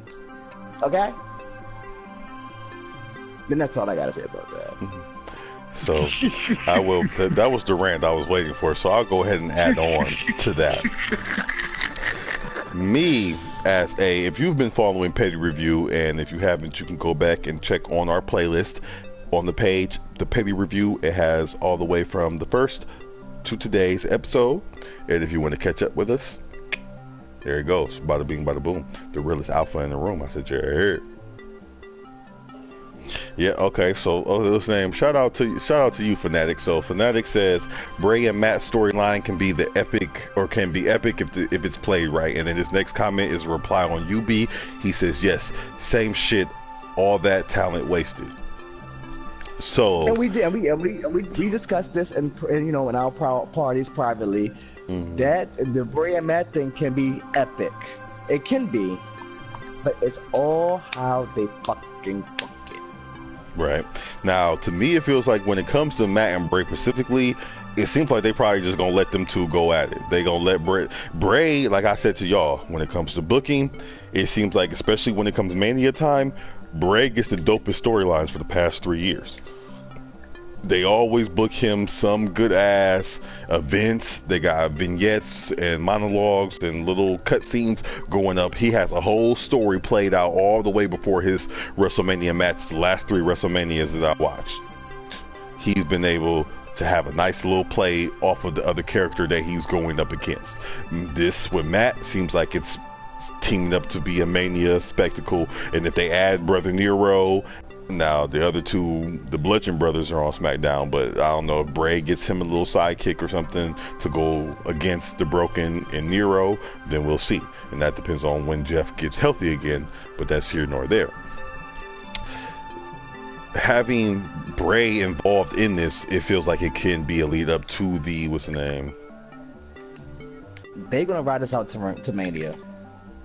Right, yeah. Fanatic says they need to let Matt write the story like TNA, not like WWE. Right, yeah. But see, I feel Matt like they're has creative control over the whole Woken Hardy bit. So, right. This may just be epic. It just may be. WWE may try to censor a couple things here. Jeff ain't gonna be able to come out with the cigarettes, and Matt ain't gonna come out with his wife and his kids no more. Mm-hmm. The WWE may try to change up some bit of it, but it can be epic, and I'm all here for it. I'm here for the fucking. I'm just waiting for them to break out Vanguard 1. Oh, shut the fuck up. I mean, I'm already intrigued just on both of them niggas laughing at each other alone. The laughs in themselves sell Raw. Now, that brings me to my point, though, and to branch off of what you were saying, B. From growing up in the Attitude Era and then watching the entire Monday Night Wars, watching older stuff from in between Attitude to now, It just seems like the storylines, okay, we understand they're being repeated. Okay, we got it. Well, say they're recycling a lot of shit. We're seeing a lot of NWO, a lot of Austin versus Mr. McMahon. We're seeing a lot of that shit done over and over and over again. They're always going to go with that one person raging against the machine and going up against the establishment. You'll usually have some type of sibling beef if they can manage it to do so, and then they're going to have that they're going to have that lower level faction beef that they have between the Nation and DX. So right now you got the Bar versus the Shield. That's your DX versus the Nation beef. You got your Sami Zayn and Kevin Owens versus Shane. You got your Authority beef, and then you got your, we don't got brothers, but now we got monsters. So you got Brock, Braun, and Kane. All of them going to give each other, but that fits into the brother storyline of Undertaker versus Kane, or Monster when it was Kane versus Brock, or whatever the fuck it was. Two behemoth ass niggas versus another behemoth ass nigga. So even if you're going to recycle these storylines at this point, they have to get back into the days of getting more in depth and giving, if you're going to make us, if you're going to force us to watch the same shit, at least allow us, give us the middle ground, give us that middle shit to gush over. For example, how many times have we seen New Guy versus Top Dog? That's pretty much the main storyline that we always see when you got a primetime player, but you got that new guy that's coming into the company, or he's just now getting his push, whatever it may be. You got that new guy that goes head to head with the top dog. Fair to say that we've seen that over and over again, right? Right. Okay, now if you introduce a nigga with a lot of charisma who throws a table at the motherfucker, you give it a new angle. Off rip. And, what's name? I really do think like that's where they going at with the whole Braun. Well, first of all, Braun and Roman, but then Roman couldn't get over, so they put Braun with Kane, and that's when him and Kane had that big thing. And I actually like it. I'm all for it. I'm all for that Braun and Kane, because them two been going at it back and forth for a nice little while. And now only threw Brock Lesnar in the mix. That's just gonna make it even better. Cause although I want them to beat Lesnar's ass, I really do. But I know they're gonna let Lesnar keep the belt. But you know, whatever. Right. All right. So get that out. Now Fanatic says the SmackDown vs. Raw thing was sweet, needed to last longer. So how do y'all feel about that? The invasion angle, I'm assuming the whole Survivor Series thing that was going on. That's what we talking about. I mean, yeah and no. I would say yeah and no. Yay, for me it'd be good TV, but nay, because it won't show everybody individually. It'll just show them as all unison as a brand. Right. So that's the reason why they divided the shows, so they can show everybody individually. Okay, I can see what you're saying show on more that. Talent. But hell, they still ain't managed to do that because they got the same 12 niggas wrestling every Monday and Tuesday. I mean, SmackDown does have a little bit more variety, but if it's been since SmackDown, all you get to see on Raw is Mrs. Jordan, Roman, Dean, Rollins. You just fucked me up with that one. Rollins, Kane, Braun, Samoa Joe, Finn with his Finn only because he's literally fucking with people. Said that's not true. Look back when WCW fought WWF. What do you mean, Fanatic? In what sense of WCW? But that's a total different time frame. I said, do you mean like the actual Monday Night Wars, or you mean the invasion storyline? Oh, okay. He's saying that when WCW came in, they did have individual matches versus WWF. So in the sense of you could have Raw matches where SmackDown and Raw only have one-on-one instead of tag or battle royale or just brawl style stuff, to where you could individually showcase a, like a Alexa versus Charlotte. So if that's the case, so if that's the case, then they just need to go back to having, no just brands. 3 major titles: the WWE title, the IC title, and just one women's title. There wouldn't be no point for a brand split. Well, they should have a just go back to each show, back and forth to each show, like they did when they first did the Raw versus SmackDown. See, I feel like get rid of the brands, but keep all the belts. I don't know, name that second heavyweight championship something different, but keep your U.S. title. Like, you got to give niggas something to fight for. Because not everybody, we've already established, at the end of the day, some people know in their career, I will never win the U.S. I'll never be the WWE champion. Just not going to happen. That's not what my character build is. That's not what I'm here for. That doesn't mean I can't make millions of dollars and I can't be a successful superstar. It just means I'm not going to be the heavyweight champion. There's plenty of characters in the history. Thank you. Oh, I'm sorry. I just joined the chat. You watching? Yeah, I see. Yeah. We definitely agree, Fanatic. We all are on the boat of we tired of seeing the same motherfuckers fight, especially when it comes to Raw. Tired of seeing the same guy, because that's it. That's WCW before they died. All you had was Scott Hall versus Nash, Nash versus Hogan, Hogan versus Scott Hall. Some combination of those three. Throw Goldberg in there, throw Sting in there. That's all you was gonna get from WCW when they died. That's what Raw is like. You're either going to get a Braun versus Kane, or you're going to get something to do with Absolution, or you're going to get a fucking Kane and Braun involved in it, and then they're just going to beat the shit out of each other.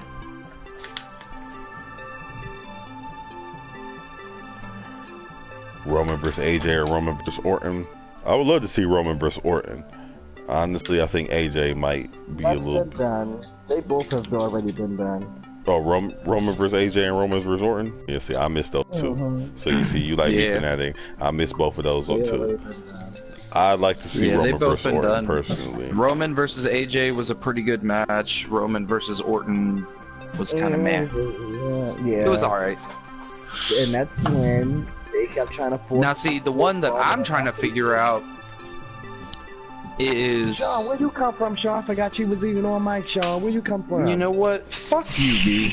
You can go suck a fuck. That's what you can do. Yeah, what you was saying now, Sean? I was saying I hate you. I wish for all the bad things in the world to happen to you, and only to you. Oh my gosh, that's so cool. Hey. And you know I'm about to go flying too. That is so cruel. And your ass gonna go flying through a table because alphas throw tables. Alphas throw tables. Oh my gosh. Can we just, even though it's not really related, can we just say that storyline is better than anything WWE did this entire season? Yeah, well that's because that's where we were leading up to, is the fact that if they let this, if number one, if WWE allows, see what had happened was. Break it down for him. See, what happened was Chris Jericho, if you haven't heard, Chris Jericho is going to fight Kenny Omega at Wrestle Kingdom 12 at New Japan. They have a promo, feel free to go look it up, greatest thing you ever seen in your life, where Kenny Omega attacks Jericho. Actually, we got to start from the beginning. So first was Jericho pops up on the screen and challenges Omega and starts calling himself the Alpha. He's the Alpha, Kenny's the Omega, blah, blah, blah, blah, blah. So he challenges him to a match at Wrestle Kingdom. Kenny accepts. Then there's a live event. Jericho has another video start playing where he's talking trash to Kenny Omega, and after the video cuts off, Jericho's in the ring and beats the hell out of Kenny Omega and busts his head open. Then the next day they have a press conference because apparently wrestling has turned into pro sports, and Kenny Omega does like a 20-minute press conference. Then they give Jericho his press conference, And scene. Go ahead, Matt. So, as Jericho is talking, giving up his rah-rah, this and the third, milking it on. That is yet to be seen yet. If Y2J's done with WDBA, he's not. Okay, so he's not done. He's got freedom in his contract though.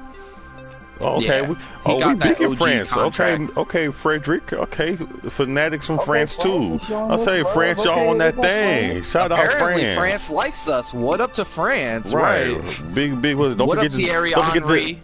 Don't forget to drop that like and also hit that subscribe button so you can catch us for the next review. I said you heard. We trying to get our parlez-vous français. Parlez-vous français. How do you say that? Parlez-vous français. We trying to get our parlez-vous français on. You know what I'm saying? This is American beer, but hey, if y'all would like it, I said you heard.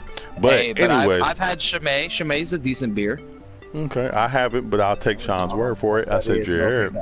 But so yeah, anyway. So get back to the we got Jericho is giving an interview, and next thing you know, Kenny Omega comes out of nowhere, flying over the table. Out of nowhere. He comes basically he comes just flying like a damn Rocky squirrel, like Miley Cyrus over says. Like a damn wrecking ball over the table.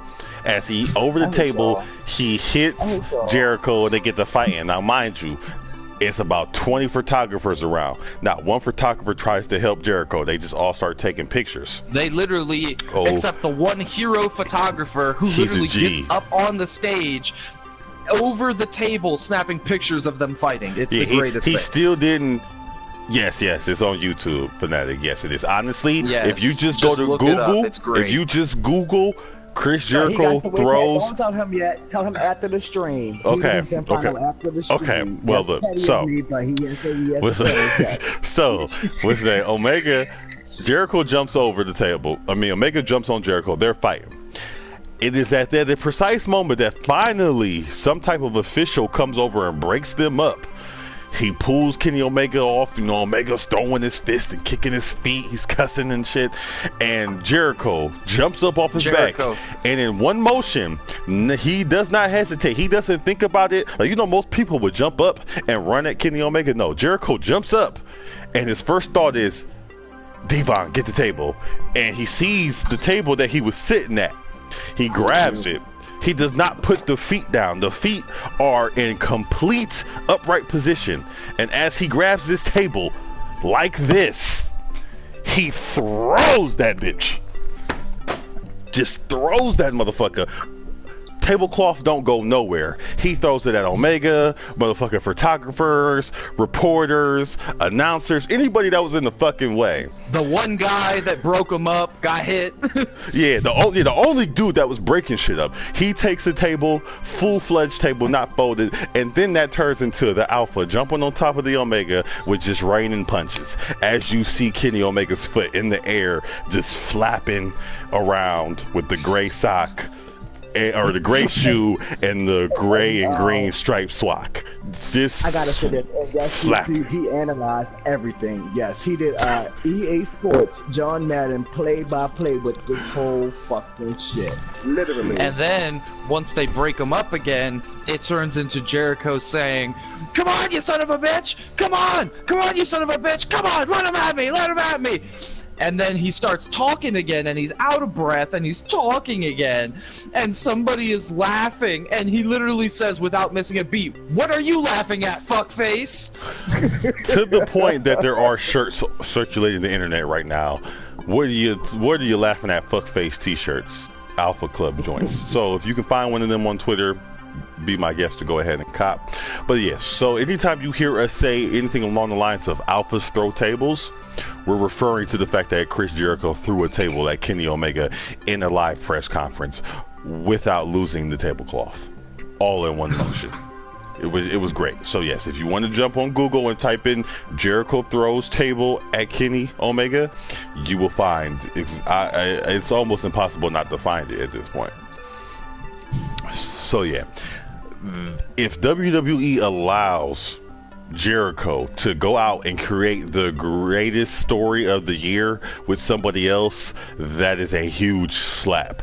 Like, yo, whoever's writing this shit on Mondays and Tuesdays got to get Jericho in the office with them, or hire somebody else, whatever the fuck needs to happen, because like there's way too many fans and way too many social media outlets out there that not at least one of us know what we're talking about, to the point where you can hire some fan, even if it's not one of us three, hire somebody who's going to give us a different fucking storyline other than Monster vs. Monster or Rage Against the Machine or Revenge, because we've seen that for like the past 15 years or so, and pretty much everybody's done with it. No one wants to see the Authority or the Evolution or the regime or the government or whatever other name you can come up for a body of power, or a faction for Triple H to be the leader of. Whatever you want to categorize it as, we're tired of seeing some unknown go up against Triple H in that form, or Triple H screw over somebody in his clique because they're too close to the championship. Triple H versus Kurt Angle at Mania. I mean, once again, I mean, I don't know if we'll consider Kurt Angle that helpless figure, and I would hate to see Kurt Angle wrestle again after what happened at Survivor Series, but hey, I don't get to write the stuff, they do. Trust me, if it was me, you wouldn't have to see a bunch of wrestlers from the Attitude Era still trying to get it in. I would have been built off some new stars by now. I'm just saying. I need you to tear down my superstar and build me a new superstar. We're I'm tired of seeing Triple H. That's the reason why I like the women's wrestling, because it just seemed like a breath of fresh air to me. All right, Steve. Yeah, that's because all of their fucking relevant people left the company, so they had to start over. Right. Well, see, Fanatic says he says Ring of Honor and New Japan in his mind are more entertaining than WWE at the moment. Ring of Honor, not as much. Ring of Honor used to be really entertaining. It's kind of fallen off recently. Now, the one that I'm trying to start getting into, which I found out has a actual weekly show on Twitch stream, is Tommy Dreamer's promotion, House of Hardcore. Yes, I've heard about that. I'm definitely about to get on that bandwagon now that I found out about that. But really now, New Japan openly more entertaining. I mean, we've discussed it several times, but I mean, New Japan does more with their talent, or even lack of talent, than WWE could ever do in terms of booking. Their matches are better, quality matches. They leave a lot more up to surprise. Like, just because you see Kenny Omega wrestling doesn't mean he's gonna win. It doesn't mean he's gonna lose. It, like, you can have a Kenny Omega match that ends in a double countout. We've had, you know, what people call the best match of all time, which was Omega versus Okada, ended in a 60-minute time limit draw. So there's a lot more of a surprise factor with New Japan. Also, the fact that they let the people have a lot more creativity. It's, I don't want to say ECW level of like craziness, but a lot more creative than what you see people doing in WWE. So I'm not gonna do that. And their women actually wrestle like men and be doing crazy spots that WWE is like afraid to let their women do. So also, that's a good segue though. We did leave one thing off of the discussion list: the mix and match. Right. Well, no, I actually was going to touch on that too. We just started tirade about WWE fucking up the storyline. I don't care for it. Personally, we know, sir. We know. You don't care for it. Most things. Yeah, like, you don't care for anything.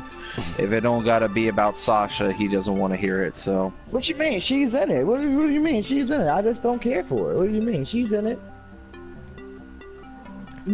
I hear crickets. I mean, why aren't you interested? Because they can do that shit on any given night. What the fuck? It's a mixed tag match. What the fuck? We'll see. Is it though? Yes, because the men can't fight the women. How do you know? Maybe they changed the rules. And when it happens, We don't really know anything about it yet. We don't know what the hell the rules are going to be. We just know it's a bunch of tag teams with one girl and one guy. And I mean, there's another storyline. There's another storyline that WWE can't afford to blow. Put Nia Jax with Braun Strowman. Don't put her with Enzo. The fact that she's promoting it so much is like, yeah, put her ass with him. But Fanatic says, what the hell happened to the pyro in WWE? Budget cuts? Yeah, I'm assuming so. I literally just asked these motherfuckers that shit the other day, like, yo, so why the fuck nobody got pyro anymore? I seen Batista do his entrance one time and he did the machine guns and then shit happened behind them. And I was like, what the fuck's going on? Yeah, well, you know, when you know, when you got people getting set on fire by their own pyros, eventually. That's all right. That's a cop out. Goldberg went 130 some odd matches undefeated, got burnt up every match, and they never catch on fire. So I don't fucking sparkles. Chill the fuck out. Pyro, sparklers, same shit. It was a firework. That nigga was breathing smoke. There was fire involved. It was danger. The last one I seen was the actual pyro was Kane and Brock, no pyro. Yeah, what happened to Braun, or what happened to Kane's hole in the middle of the ring? Boom. When he let the flame come out. Yeah. See, basically, if you ain't got no violin or a light show going on, you really can't. They not fucking with you. All you get WWE now is laser lights, and if you Triple H, you can get a fucking Terminator costume. Other than that, you probably you really can't get shit else. Shut the fuck up. I'm just calling out. Triple H out here every year WrestleMania time. I need to tear down my entrance and build a new entrance. I gotta one up myself. Right. Triple H like, I outdid myself so many times. I need a new one. That nigga, he was so confused this WrestleMania, he just came out with a police escort. He was like, fuck it, I'm gonna come out like the president. I don't know what else to do. Shit, I was Terminator last year. The year before that, I was a literal king with all the NXT girls around me. Shit, what else I got to do? It depends on what the movie will be this year. He might come out dressed as Kylo Ren. Yeah, he gonna come out dressed up like a damn dinosaur. Oh, the PG He's gonna come rating. out as Thanos. He's gonna come out as Thanos, but instead of the Infinity Gems, he's just gonna have all the belts. Hold on, Hillbilly Rock. The fact your name is Hillbilly, I really shouldn't even say nothing to your goofy ass, but it's the fact that I've been drinking that I'll speak to your goofy ass, because we both on that same level, since I'm assuming you probably drank a bunch of piss water, you fucking hillbilly bitch. But yeah, I know it's not real, you dumb fuck. But what I want you to do is I want you to take your dumb ass, climb on top of a 25-foot ladder, and do a fucking front flip through a table, and then you tell me, alright bitch? It helps us have fun, you feel me? So how about you jump out my stream, you bitch? What's that? How fake is that? Suck my dick. How fake is that? Alright, yeah. Feel me? Alright, so he might like that, so you gotta be careful. Yeah, well, you know, y'all some weird motherfuckers. What did he say? Wrestling is fake. He said it's not. He said it's not dumb. It's not real, you dumb arse twats. So I'm assuming he's from another country, maybe Ireland or some shit. We seen how Conor McGregor got that ass whooped. So I'm assuming he likes to take fists to the face. You know, likes hard things in his mouth and shit. You dumb bitch. Stop fucking. Get your dumb ass off my goddamn stream before I go full rock on you. Take this beer, turn it sideways, and stick it straight up your ass. You feel me? I said you hurt. So anyways, back to what we were talking about, the entertainment Yet again, segment. proving my point that the three of us can cut a better promo than half the main roster. I said you heard. But nonetheless. And you know what, man? Hillbilly, I just gotta say this. Can you stop giving white people a bad name? I'm here trying to bridge the cultural gap and celebrate diversity, and then your dumb ass comes in here making us look like some redneck KKK motherfuckers. Fuck you, fuck your mama, fuck your grandma, fuck your granddaddy, fuck fuck your whole family line. Your fucking ancestors is old like fucking dusty raisins, and fuck you. Get the fuck out the stream, you fucking troll. You're lucky I don't come over to Ireland and river dance on your fucking nutsack, you bitch. I said you heard. Y'all are ruthless today. Y'all don't need me in there. Oh, this screen. And I ain't even had no alcohol yet. I say, look, sir, I don't. I'm pretty sure I'm not the one that needs to get a life when I'm shooting a podcast. Yeah, you brung your goofy ass and you're on into here my jerking stream, off to the images shit. of us And talking about it, but then you're trying to hate on us. You I'll fucking say, queer. Yeah, and my clothes aren't even cotton because they're polyester brand. I don't know nothing about picking no cotton. So I'm actually from an island. You know, I like because this 7.7 pale ale says I need to put my foot in his ass, but it's all right. What's name? We're getting off topic. We're getting off topic, so let's get back to the topic. Fucking white trash. I bet you he know Alexa Bliss. It's like, oh, no. Jesus. It's like, no, Sean. He like, just tried it. He just had to. He had to go there with it. You just had to go there. I'm fine. You know what? It's okay. It's okay, B. It's alright. I get it. No, you don't get it because you don't watch Total Divas. You don't get it. Because that bitch just went out and bought a little fucking pig. Like, I know she did.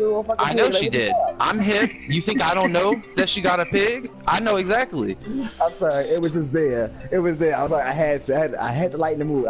You didn't fucking have to. You didn't fucking have to. Yeah, we know, fanatic. Trolls will troll. Honestly, we don't normally speak on trolls, but you know, I'm probably about 5 into my 6-pack right now, so it's fun. It's fun to fuck with trolls. Oh, this is so much fun now. Oh, he wanted his 3 minutes of fame. He got it. I said he got his fame. Hope he enjoyed it.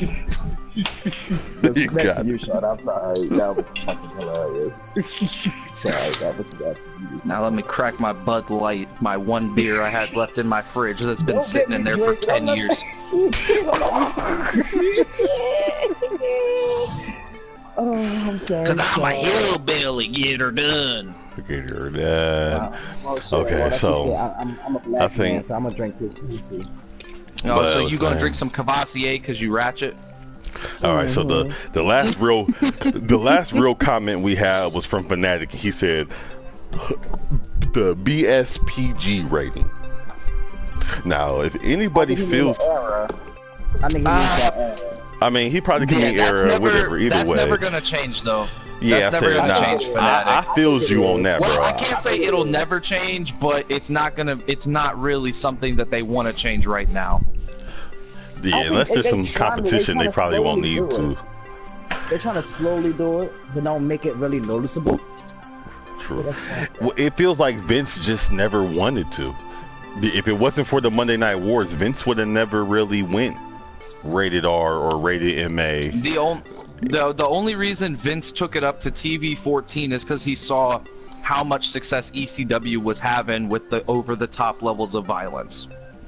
Right. So you notice once they did that whole angle with the original Invasion back in like 1997 or 98, when they had ECW come out, and that's when you had Jerry the King Lawler talking about, why do we have this extremely crappy wrestling on Monday Night Raw right now? So that's the original Invasion before the buyouts happened. And low-key, if you watch the Paul Heyman documentary, shameless plug to Paul Heyman, what up Heyman Hustle, come let me know when you ever want me to meet you, because you're my idol. So if you watch the Paul Heyman documentary, he actually says that after that happened and he saw the spike in ratings, that's when you saw Monday Night Raw developed the Hardcore Championship, and the funniest championship Vince of all McMahon time. was cutting ECW a check of like $500,000 a year to keep them in business to help basically be a farm system for WWE. That was one of the biggest shockers. I did not know Vince was really cutting them boys that check, because I remember back in the day wondering how they were getting all this airtime so fast. I didn't know it was on Vince's check. So yeah, but hey, they got I don't think it'll ever go Austin. back to the TV 14 because the reason being RIP Hardcore belt. Yeah, man. You gotta look at what made the Attitude Era the way it was is they changed their audience. The original WWE programming, which was of course WWF back then, when you had Hulk Hogan and the Macho Man and Roddy Piper, their audience was geared towards kids. And that's why you had Hulk Hogan talking about say your prayers and eat your vitamins and all that bullshit. It was because it was promoting good, virtuous behavior to children. And the reason the heels were bad guys is because that's the contrast. You have the guy who does everything the, quote, good way, and the heel is the guy cheating to win and doing what is supposed to be bad behavior. The Attitude Era, they realized that those kids were now young adults. And the cartoony, say your prayers, eat your vitamins shit wasn't working anymore. It doesn't resonate with the fan base. We basically, my generation, Matt, B, all of us, I don't know how old you are, we basically benefited from the change in content, and as our generation grew up watching it, then we were exposed to that change in content that was supposed to reflect more of an adult audience, the quote 18 to 35 male demographic, which is the target audience of sports, wrestling, entertainment, basically everything except for like soap operas, which are obviously more targeted towards women. So come flash forward after the Attitude Era, probably I would say around 2005, 2006, Vince decides we don't really have any competition anymore because he doesn't even acknowledge TNA as competition, and WCW and ECW are now owned by WWE. There's really no reason to go for the male audience anymore. Now he can go back towards advertising with the target demographic being children again, which is why now you have John Cena. And ever since then, it's been PG. And so he said, Fanatic said he understands that, but seems like WWE has a joke of talent now. Not all, but most. I would disagree. I actually think that the talent is much more talented now than it was in the Attitude Era, top to bottom. That is true. I just think that they're not being allowed to have the same creative expression to show it. Right, I feel like that's probably a case too, because I have seen, just from being a guy who was all about the Attitude Era to learning a lot more about what's going on now, I do see where these guys,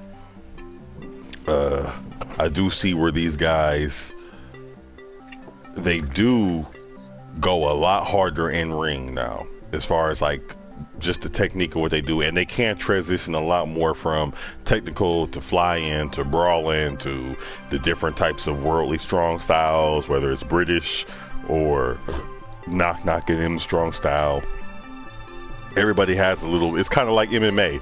You don't catch where one wrestler is just, I'm a technical wrestler anymore. He has a diverse game nowadays compared to back in the day. Everybody had a specialty. You did this, you did this, you did this.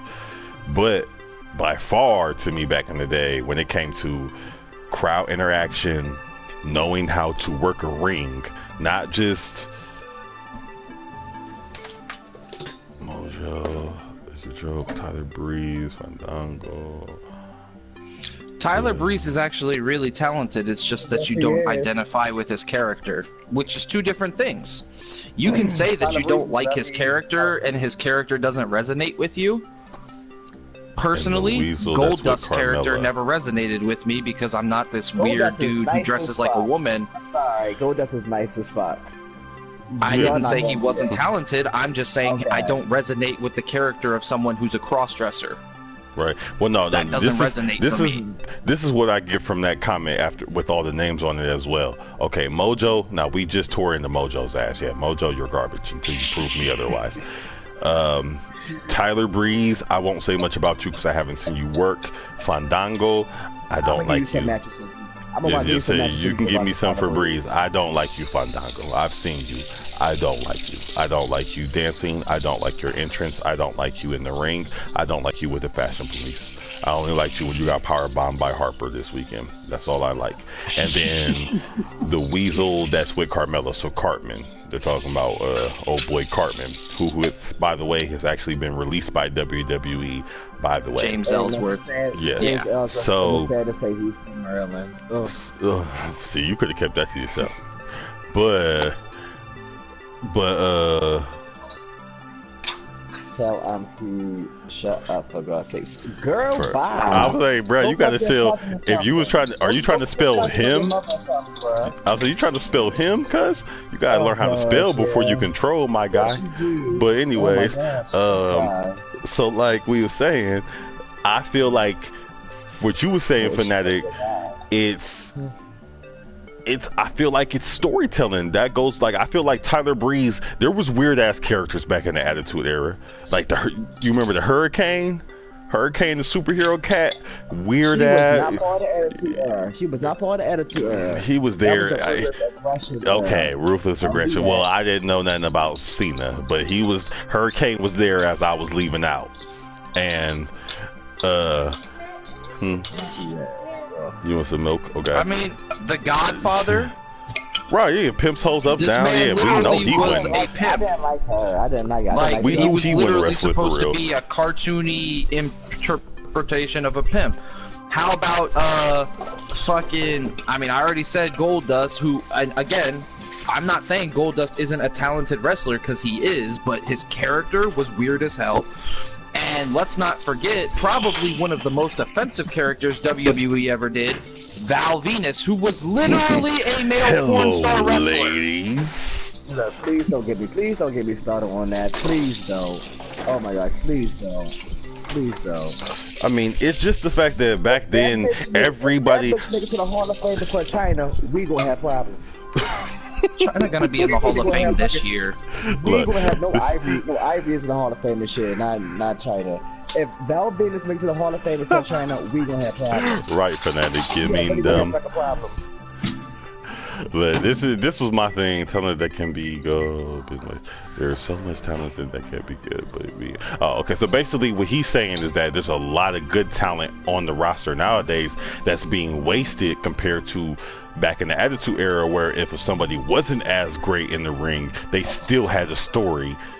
So actually, he's on our. So actually, he's actually on our side now that he's put that in their clarity. Because that's what I was going to say next, is that it's not the fact that they do got more talent, in-ring talent nowadays. It's just that from opening segment to closing segment in the Attitude Era, in the words of Chris Jericho, everybody had a story, everybody had a purpose. Like you knew back then that you were gonna it was literally a build up. You had the small guy story opening the show, and then you had the championship story closing the show down, and you were able to watch from opening to close and get you something different. We've been saying this for probably a week or so now, a week or two, where it's just like, and B, this goes back to his comment of why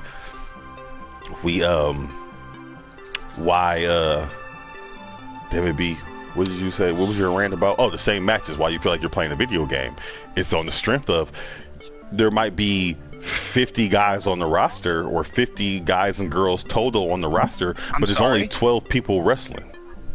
So when you only got 12 people actually interacting with the show, but you got 40 something guys in the locker room, we're never going to get a full, you know what I'm saying, full interpretation of what these other cats can really do. Okay, he's my guy. I like his comment. He just put that. This is why you don't go outside. I like that comment.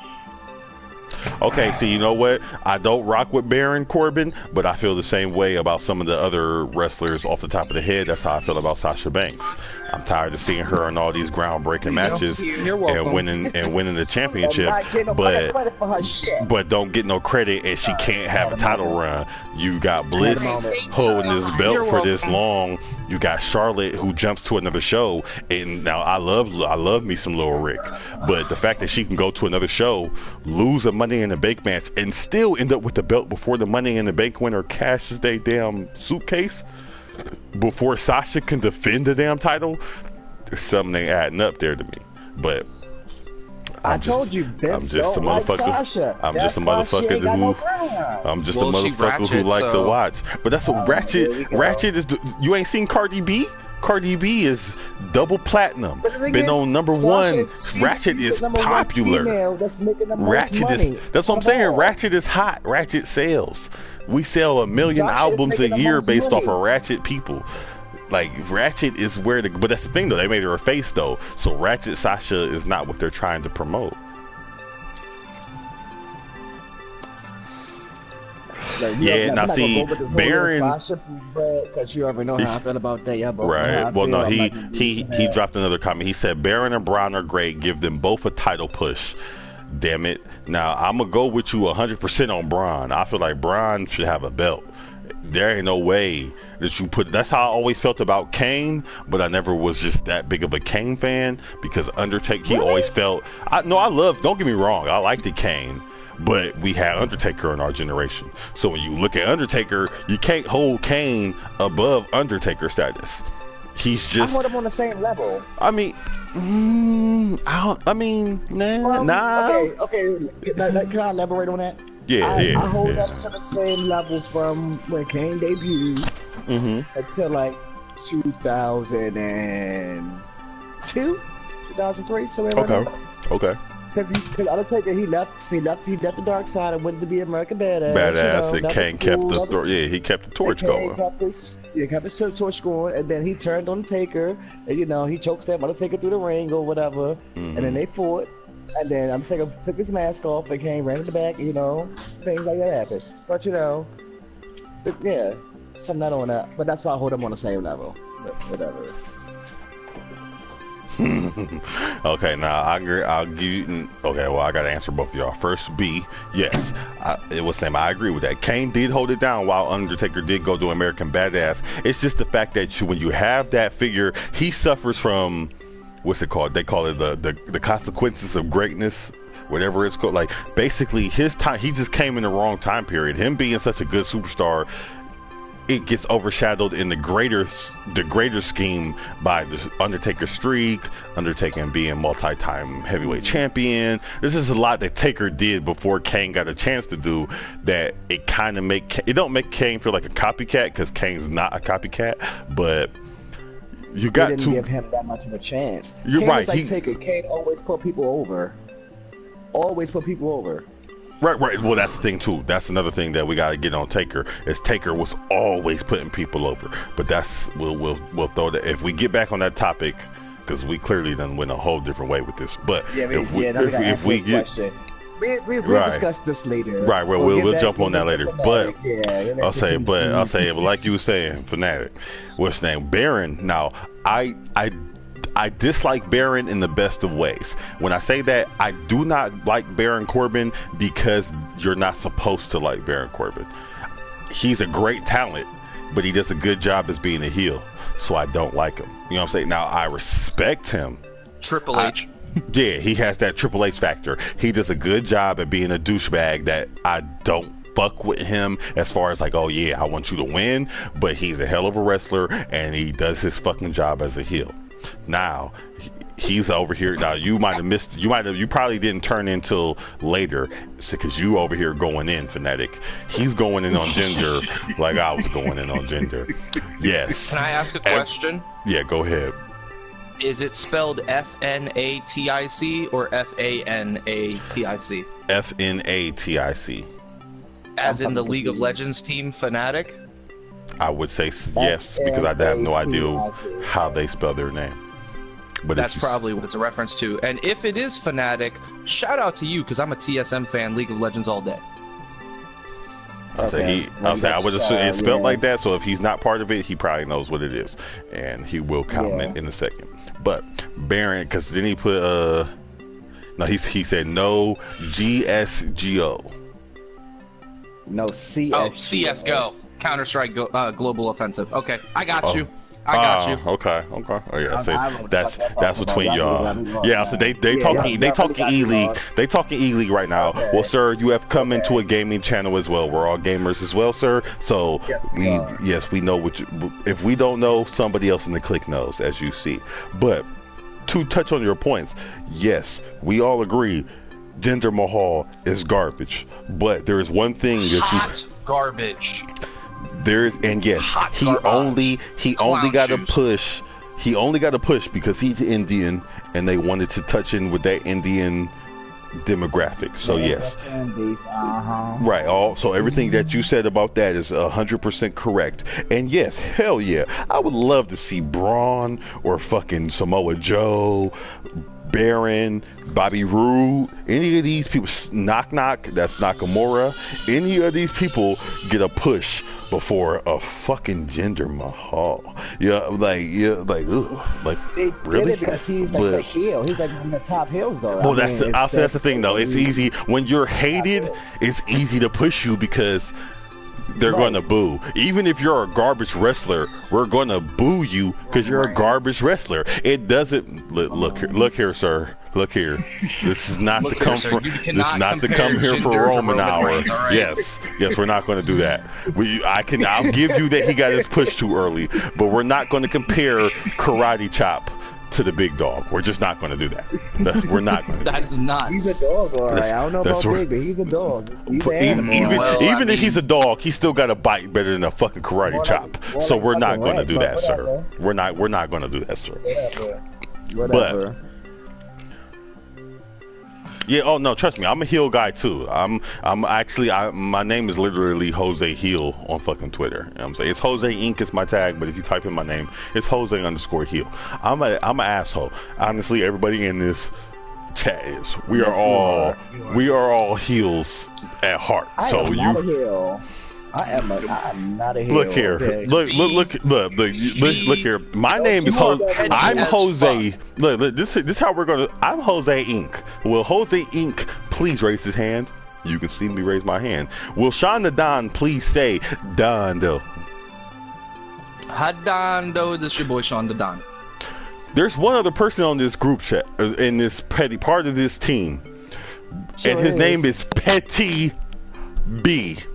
If anybody with the name Petty, can they please say or whatever? That just shows you how petty he is for the fact that he didn't say it, and I knew he wasn't going to say it. So that just, I'm sure you did. Your nose. You can still talk with a finger in your nose. It was name. It was there, but nonetheless. Yeah, I bet the fuck it is. But nonetheless, we love heels around here. You see what I'm saying? My favorite wrestler of all time is the bad guy. Say hello to Razor Ramon. Hey yo, that's my guy. You know what I'm saying? I carry two toothpicks in my back pocket in honor of Razor. I'm just saying. But when the Baron, I fucks with Baron on the sense of you're a good heel, but I just don't. He's that heel I don't like Triple H. I watch all the document now. I shouldn't even really admit this, but I honestly didn't know this nigga's name was Paul until 2 weeks ago, maybe. I was watching something when Vince. I was watching Countdown, the craziest fuck ups, or basically the worst gimmicks, when Vince was giving away $1 million and the stage fell on him. And he was like, Paul, I need your help. Had no clue. Swear to God on my life, I swear to God, his name was Hunter. I knew it wasn't Hearst. I knew it wasn't Hearst Helmsley, but I swear on my mama, his first name was Hunter. Hand on the fucking Bible. So I did not know that his name was Paul. I didn't know that.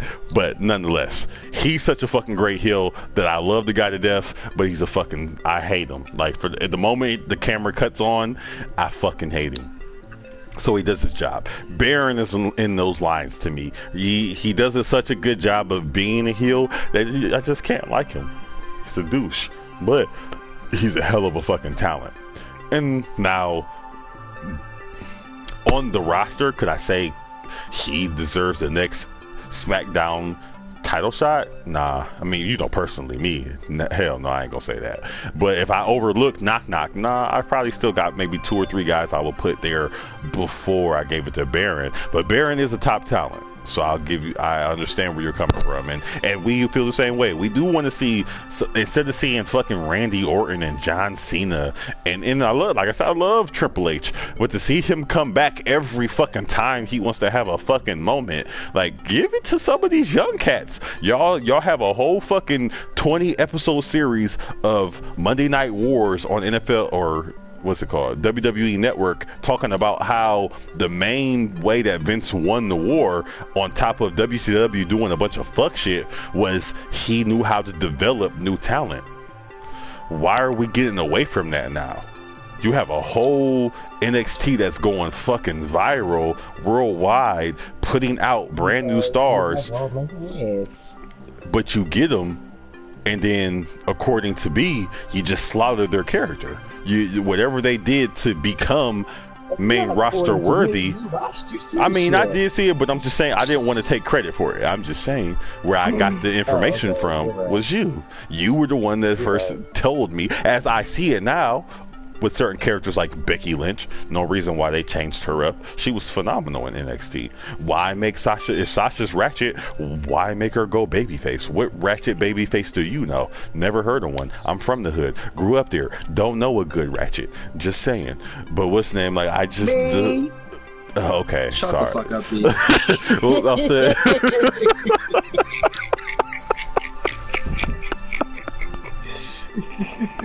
So the pettiness again. So yeah, I can't deal with my co-host sometimes, folks. Sometimes they say, "Oh God, thank you, Fanatic, for bringing this in." Hold on, no, you do not. You see it? Y'all better leave Sis alone. Sis go ahead. Is a good wrestler, okay. Okay, she can be a good wrestler, but let's go ahead and touch on. Let's go ahead and talk on Mrs. Jordan's storyline right now, because something gotta give. Ain't nobody had to push. If y'all mad at Roman for 4 years for getting an early push, somebody got to be mad at Mrs. Jordan, because ain't no way. Ain't no way. Makes sense, though. But it makes sense with Jordan. It makes perfect sense in my eyes. It makes perfect sense. All right, I have to go eyes. pee, but Okay. I'm giving you the mic for now, as I'm going. All right, so as we all remember back in the day, it was Kurt Angle versus Booker T during that time. You remember that, Sean, or no? Mm-hmm. They was doing that little feud with, and you know, Booker T's wife, we all know now, which is Sharmell, which is the wife. And then right before Kurt Angle left the WWE, they did a little rivalry, and where Kurt Angle was like a stalker, or which one? I don't want to say a stalker, but a pedophile. That's a little better phrase. A pedophile. He was sleeping with little kids. Well, sorry, wrong choice of words. But you get what I'm saying. He was stalking Sharmell ass, and that makes a white man and a black woman. Okay, fine. Years later, Jason Jordan comes up, and he actually looks like Kurt Angle. To me, anyway. Well, he almost looks like Kurt Angle because he got the wrestler's body just like Kurt Angle used to have. He actually gets Kurt Angle in the face a little bit to me. He literally does. But anyway, that angle fits better to me. But you know, the opportunities that he's getting, I don't agree with. But she is a great wrestler. Jason Jordan is a very good wrestler. I cannot with you calling all these people females. All right, I'm back. She is an absolutely good wrestler. All right, now look, I will give him credit. Jason is a good wrestler, but, and this is the biggest of butts. This is like a Cardi B butt.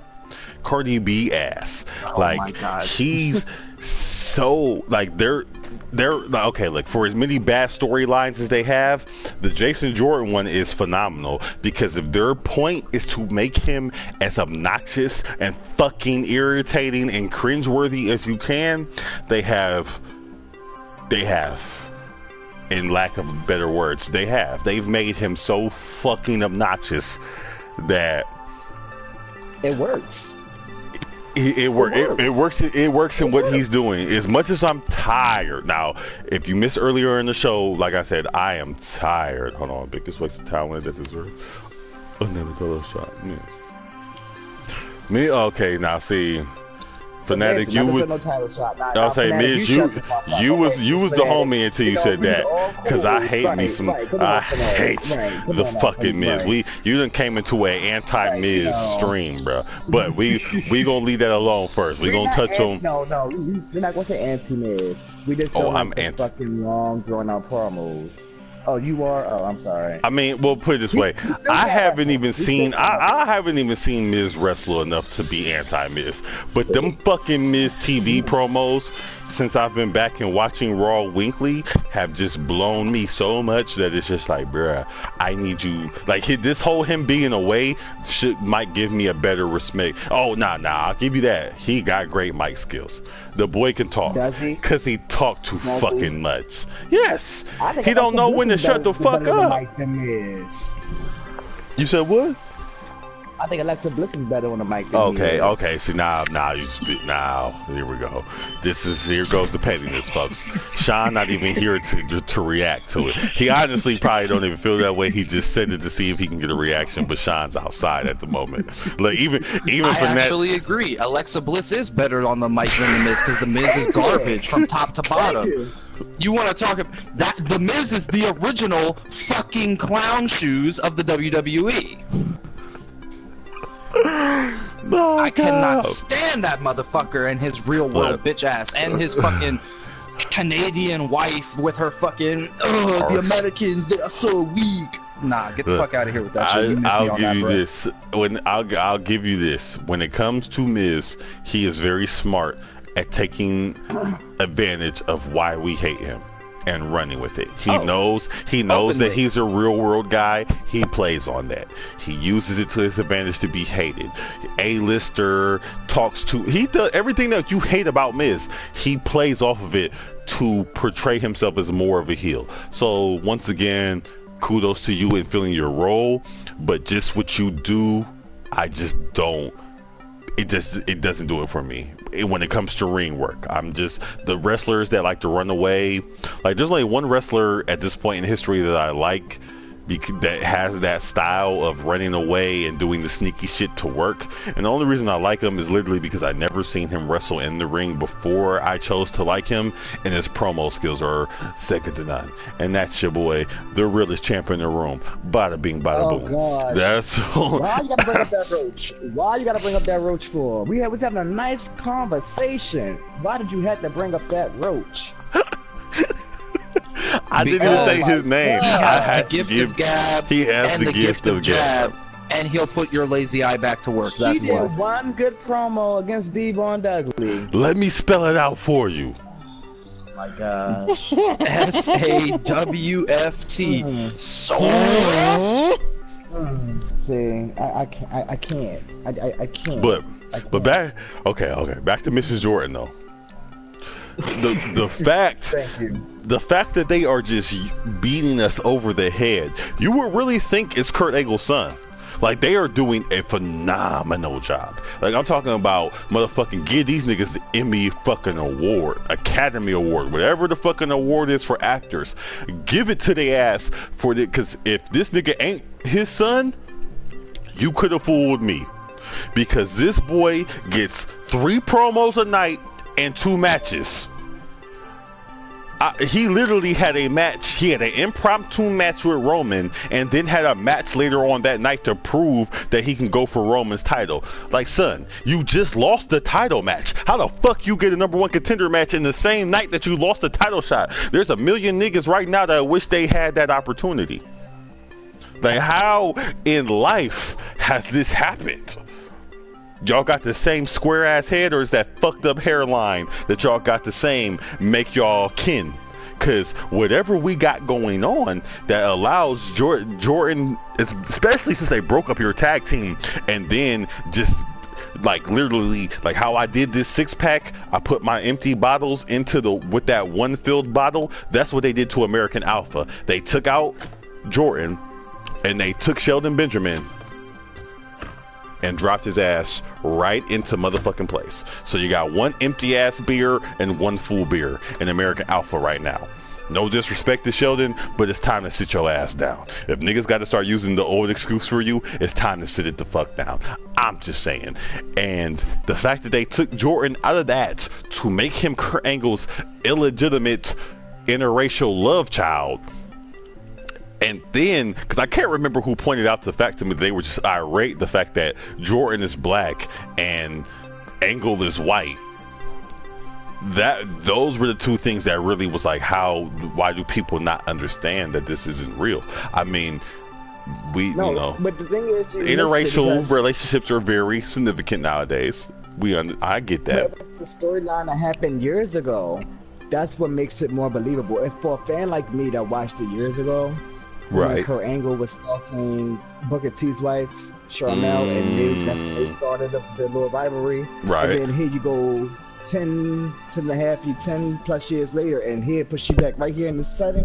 It makes perfect sense. Right. But not everybody will understand that. You would have to involve Booker T as well. Right, and that's what they're trying to get. They're trying to get Booker T and Charmel involved. But they don't want to do it. I don't think they're going for it. I don't think they're going for it. Hell I don't know why, but because Booker is who he is, and he like, ain't nobody smacking my wife. I'm not about to admit nobody smacked my wife, and I'm still married to her.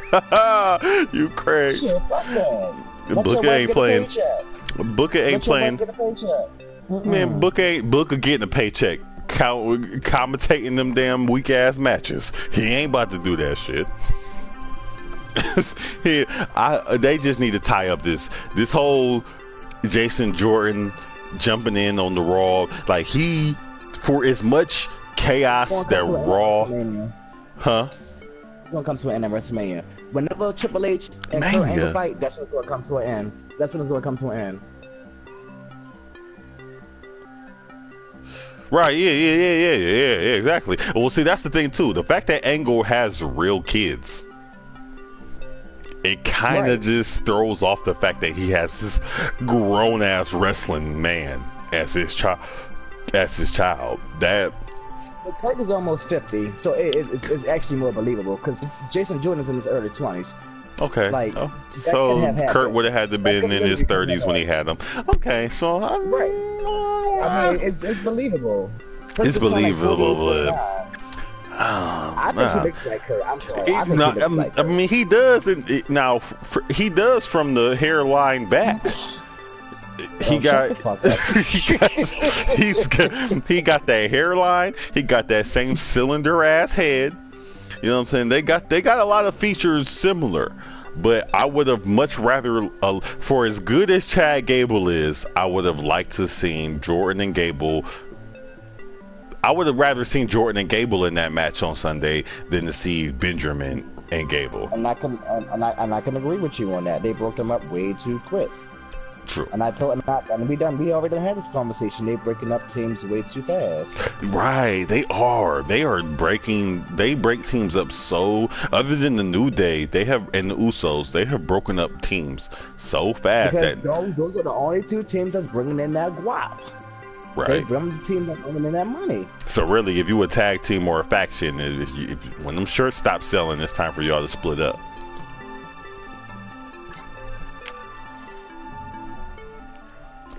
Other than the fact they wanted to push the Shield on their own 3 different ways.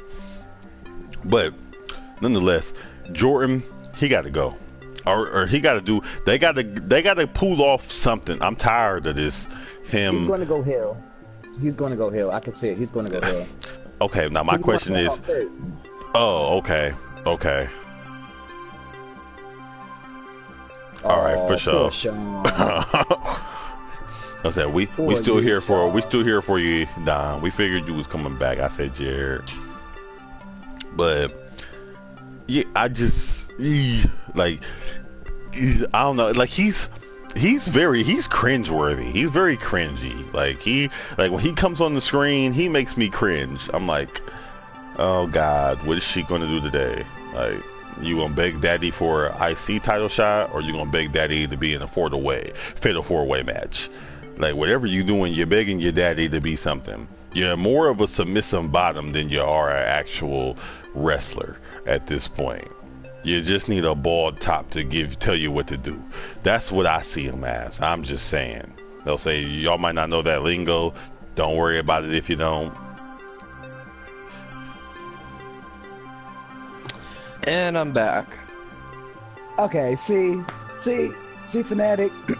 See, Them you on just Twitter. messed my whole head up. Like, I know, like, listen, I know everything is fake, okay? But as from a wrestling standpoint, okay. you know, I like to believe that, you know. Although I know everything is all fake. Well, not fake, but, you know, that storyline and everything, how they planted it, I like to believe it. Just because I gotta watch it. Wrestling is my soap opera. That's my thing, so I watch like a soap opera. But, shit, god damn it, you. Damn, that's what I gotta say. God fucking damn it. Now I had to go on Twitter and look the shit up. No, you gonna go look and see what his parents look like, huh? Yeah, I mean, he do. I'll say yeah. when it comes to storyline, I get it. He was part of American Alpha. He's an amateur wrestler. He knows how to mat wrestle. Granted, he's like 5 inches taller than Kurt, but he got that same cylinder ass head, that same washed ass hairline. He looks like he could be the light skinned Kurt Angle. I got you. Like. Okay, this is the problem. This is the problem. In the Attitude Era, it was like you believed your characters. You believed The Rock was a cocky ass bastard. You believed Stone Cold was the toughest SOB. You believed Shawn was the Heartbreak Kid. You believed Hunter was the cerebral assassin. You believed these things about these people. You knew Jeff Hardy was a fucking lunatic. You knew Matt wasn't as crazy as that nigga. You thought Edge might just be crazy enough to drink blood. You knew Gangrel's teeth was fake, but he had some red shit in his cup that made you question what the fuck he was doing. You didn't know what the fuck Christian was doing, but you knew he was funny as hell. There was, you know what I'm saying? You pretty much knew what the fuck you were getting from your characters. All right, for the breakdown. Yeah, I had to read real quick. Pretend I didn't say that. He said he had, when he seen it on Instagram, or when he seen it on Twitter, he had to pull a Matt Hardy and pull a delete. I know, I said it. I was laughing earlier. I said this shit. But nonetheless, you know, back in the Attitude Era, at least we was believing the shit that we were getting. Now, I mean, I believe Braun is a monster among men. I believe it. Kane is Kane. He is who he is. Brock Lesnar, even though it's a little watered down since my guy only has 2 moves, I still believe that you're just a strong motherfucker that's coming in and slamming the shit out of everybody. I believe you. You know what I'm saying? I believe some of these things. I just don't believe in other things. Like I just do not believe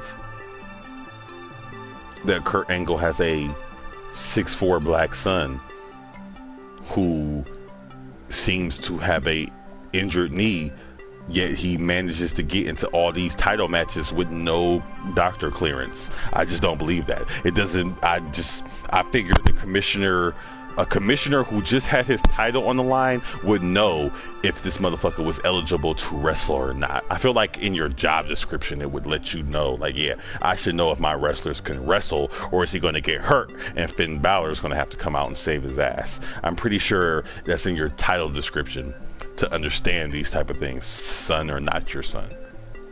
So I don't know. Jason Jordan, I need you to reunite with Chad Gable. That's what I want to see.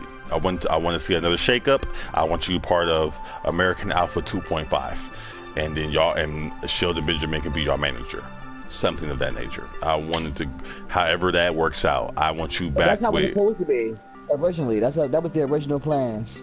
It was? That's funny as shit. He was supposed to come back as their manager.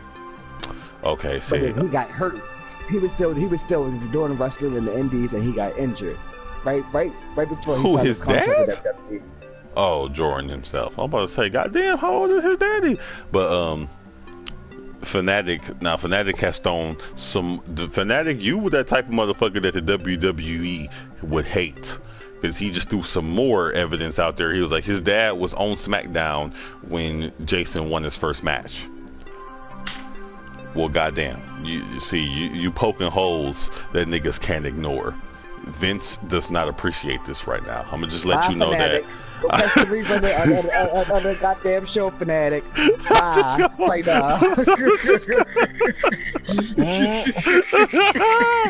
Vince over here pissed at Fanatic right now. Get his ass out the stream. You're fired. He pissed. He big mad. Oh my gosh. Oh man. Pointing at him. Okay. Oh shit. I'm not dealing with you. I need some alcohol. But shit, yeah, They man. got $20 to my name right now. I need some more alcohol. You better go get you some of God these. damn it. Go get you some of these Great Lake Commodore Perry's. Unofficial No, sponsor of the I don't do beer. Petty I don't Review. do beer. This is 7.7. Oh, well, 7.7. I got- That's basically I got- a shot of liquor every sip. Like, I basically got like a little bit left of 1800. I'm gonna just drink that for the night. And that's gonna be it. That's my alcohol. Yeah, You just good? me. You got me thinking about making a mixed drink. So let's go ahead and jump into that. Since we skimmed over it, I but got we nothing to didn't say talk. about Well, you ain't got nothing to say. I got I something. got to say. Of Shit. course you do. This is your favorite shit right here. You know, you're damn right. Hold on, let me find it. Let me try to find it real quick. Go ahead, I'm listening to you. So if you don't I'm know, listening. I am a very, very, very big Hardy fan. From back even, was it even the Attitude Era yet when they were wearing the Scottish kilt uniforms? Like Nah, okay, that was so pre-attitude. I'll say so. Even pre-Attitude Era, I rock with the Hardy Boys. Matt, Jeff, you know, getting it in, Death Defying, flips from all over, flips out of nowhere, sending anything, what you want, what you need. They were a true life fucking video game. Like you would stand to believe that Jeff Hardy had no fucking idea what pain was. Like, I'm pretty sure I'm still in that belief. To watch him multiple times do a front flip off of a fucking 25-foot ladder, I'm almost convinced that whatever the fuck goes on in your brain that sends signals to your body to register pain does not work for him. Or at least it does not work for him in the same way it works for people like us. Because if I flip off the side of this couch right the fuck now, it's gonna hurt. That motherfucker did it at least 4 times off of a 20-foot ladder. We'll just leave it at that. When it comes to Big Bro Matt has gone on this journey that I never got to partake in because I left wrestling when he went to TNA. But I have come back and learned that he is something called Woken Hardy, where he goes around deleting people. To me, it is somewhat of a homage to Assassin's Creed. You got that little thing living in your head that when it wants to, it comes out and just does what the fuck it wants to do. That's kind of where he's the kind of the vibe he gives me from the whole broken Matt Hardy thing. And to put him up against Bray Wyatt, like, for as bad as storylines seem to have been since I've been gone, this can be fucking Bobby Roode. Glorious. Like, they haven't done anything but laugh at each other yet, and I'm sold. I'm pretty sure if I had to speak on behalf of my co-stars, I'm pretty sure they're sold as well. Like, this Hardy versus Wyatt can pretty much be all of 2018 if it really needed to be. It could be the best thing we've seen like in 5 years, maybe. At least the last like 2 or 3. I mean, it's these two fuckers are fucking hilarious, to say the least. Like, Bray's always been a showman. Huh? I don't know what you're talking about. Matt versus Bray. Yeah, you talking about you them two niggas are hilarious. Oh, you mean them two? Okay, I'm sorry. You're right. Go ahead. Yeah, them two are fucking hilarious. Stay off the lean, B. Yeah, like, yeah. Look, so we got somebody that jumped in the chat with the Matt Hardy laugh. I said you're, cause his fucking laugh, man. Yeah, there you go. Like, bruh, like how the fuck do you make laughing that entertaining? Cause like I've never been a part of Broken Hardy. I never was part of TNA. I didn't see none of that. I remember version 1.0, but nothing has been like this goofy ass laugh. I probably could watch him and Bray laugh at each other for a good hour. Like I just watching the fucking promos over and over again between Omega, between Alpha throwing a table, Team Scream, and these fucking promos. My life has been pretty much all together for like 2.5 weeks at this point. Like I really don't know much about Broken Matt Hardy. I pretty much caught up on Bray. I pretty much know what Bray has to offer you with a Ramsey. I said you heard. Hey Ramsey. And legit okay. Titan. Hey. What's up, legit Titan? I said you heard. Okay. Okay. But yeah, I don't know. I don't know much about Broken Matt Hardy. Now, I've pretty much seen what Bray has to offer, and I love me some Bray Wyatt. From the fucking intro to his fucking laugh, that fucking rock bottom thing. You heard? Hold on. I said you heard. Hold on. You know, niggas catching that catchphrase though. I told you I'd be cutting promos. God. Hold on. Shut the fuck up. There goes the pettiness again. Be a promo beast, baby. My Randy Orton pose. With the beer. Put the beer down. Bruh. Oh my god. I cannot wait till next Thursday. This shit is gonna be great. Oh no! So yeah. So I'm gonna tell you right now, Sean, what I had brought up to Jose. When we get out there, we just gonna go. Oh yeah, we gonna do a full live show. I'm gonna bring my cam. Do a full live show. All right, so that's a nice little full live show. That's a nice little promo. What are we gonna talk about for though? y'all. The beers. I think you said mint beers, but yeah, you know I don't drink none of that yellow beer, cause if it ain't skin color, I can't rock with it. I said, yeah, hold on. I'm gonna fuck him all the way up for that one. I cannot. I'm gonna have you drinking some yellow beer. It's just not gonna be the yellow beer you're thinking of. Oh well, yeah, okay. Not no fucking piss water beer. But yeah, I can't do none. Hefeweizens are yellow. Yeah, see, I ain't never heard none of that. As long as it's, I need at least 5.7 or above. 5.7 or above. Hefeweizen's usually between 5 and 6, but it's a good beer. Okay, that sounds about on point. But nonetheless, this is about wrestling. So yes, wrestling, real WCW wrestling. I'm in the entertainment business. Bro, I'm in the entertainment business. I don't know nothing about that wrestling. Hashtag Vince McMahon words. But hashtag Vince the GOAT. The GOAT. Vince, I know what I'm doing, but I'm taking it back to PG just to piss y'all off. Happy holidays Saturday night. I said you heard. We crossing. Happy holidays. Merry Christmas. Happy Hanukkah. Merry Kwanzaa. Happy Hanukkah. Whatever holiday Kwanzaa, you celebrate. Feliz Navidad. We had a. Happy holidays. Mali Kaliki Maka, if you happen to be from Hawaii. I said, Fanatic told us what it was in French. It was like Joex Noel or something like that. Oh, yeah, Noel, yeah. See, it's been like a good fucking, 13 years since I took French? So yeah, my French is rusty. Yeah, it's been like a lifetime since I took French, so...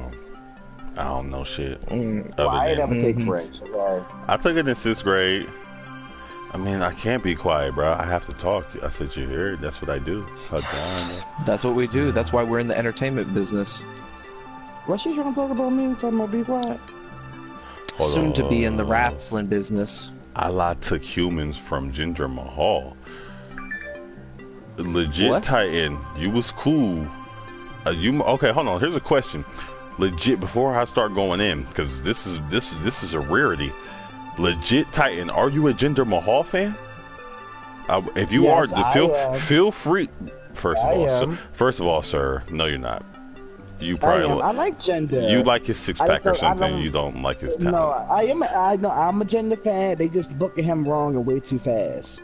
I got what they was trying to do. Okay, I'll give you that. With the whole, I got him what they try to do, but it failed because they made him drop the belt, and then they went over to India, and Triple H beat him. Like, what the fuck was the point of him dropping the belt?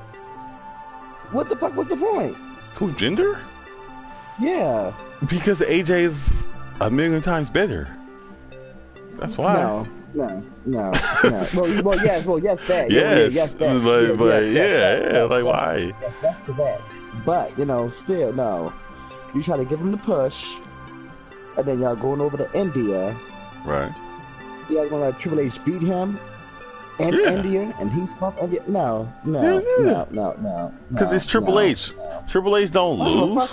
No. I mean, Jinder.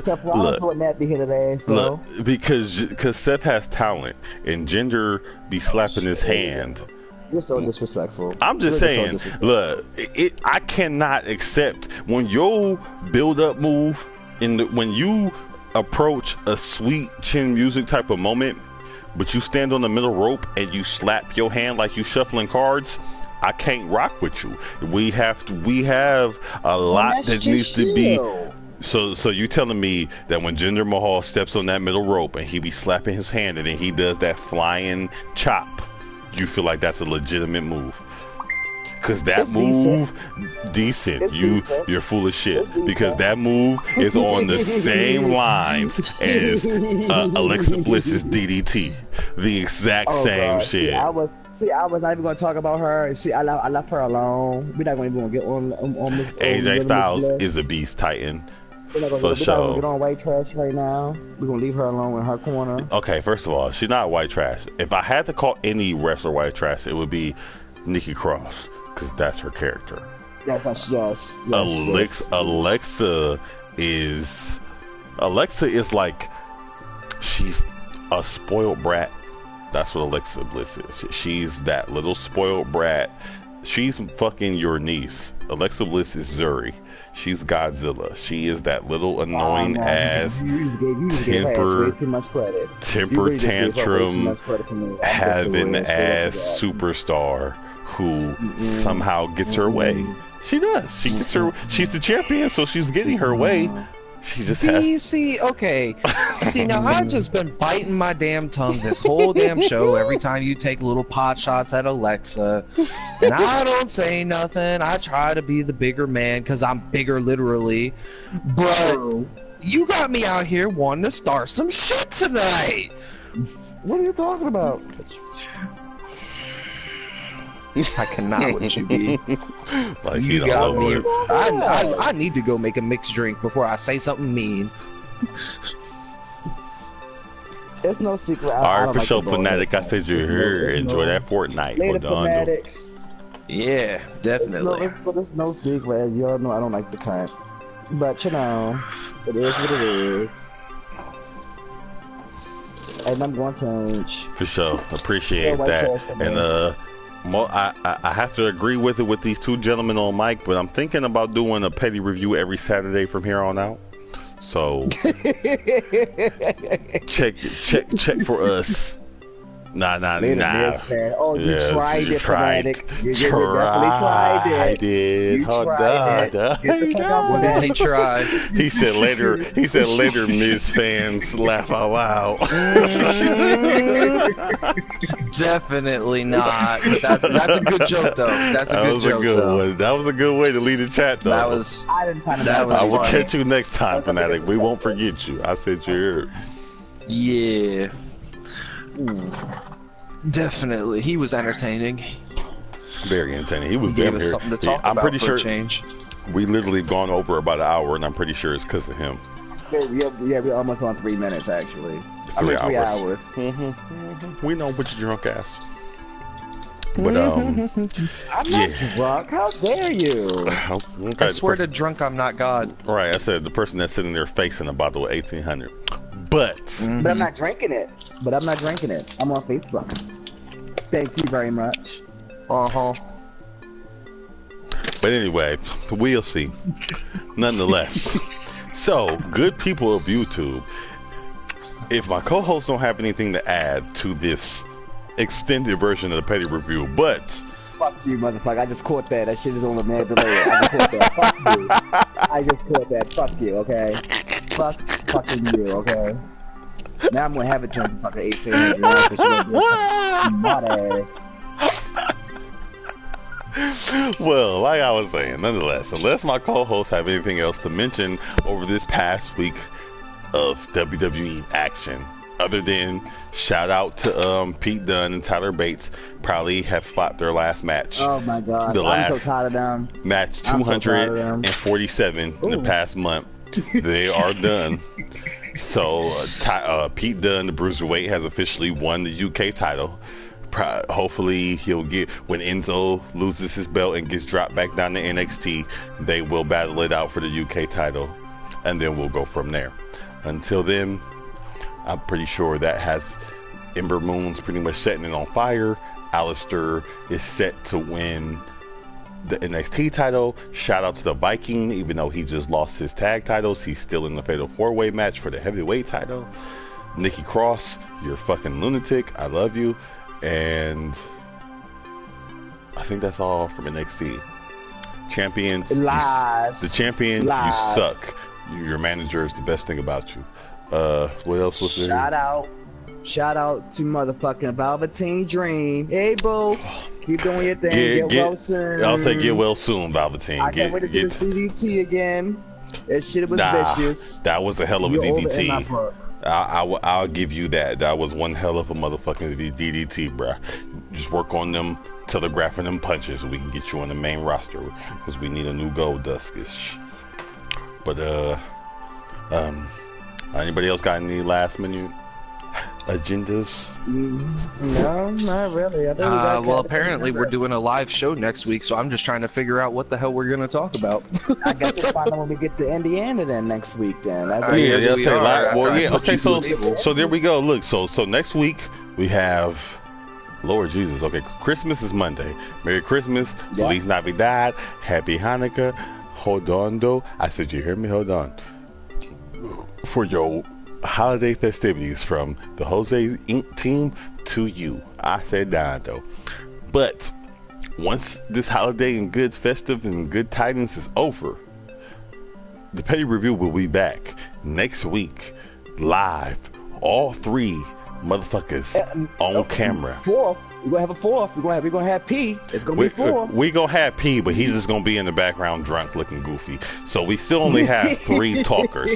You know, we have the for lack of a better word, the glorious one, Jose. We have the petty one. Why the fuck you gotta be glorious? I would call myself, say I don't got nothing airbrushed on me. I feel like calling myself ravishing right now, but I feel like I need somebody's wife frayed. I need somebody's wife face brushed over my meat. Boss. And that's the God. As Sean is the God, as I'm the boss, you glorious. That's fine. See, I wasn't gonna call. Did you really just call me goddess? He's more petty motherfucker. He's probably more so the Don, but I mean, hey, that's between y'all. Don characters right now. That's between y'all. So, I'm hungry. Where is my beer? Oh, okay, found my beer though. That's what I was looking for. If y'all see my hands moving, I was trying to find my full beer. Found it. But yes, next week live, these two empty spaces where my hands are, you will see Shana Don and the petty one where the beer is, Petty B. We will all be live in Indianapolis for a special year-end fucking petty review, most shocking moments of 2017. I said, you hear me? Hold on. Moments of we doing the moments. That's what we fucking doing. Most shocking moments of 2017. Pull up. I said, hold on. Oh, So we can say top 10 or top 5?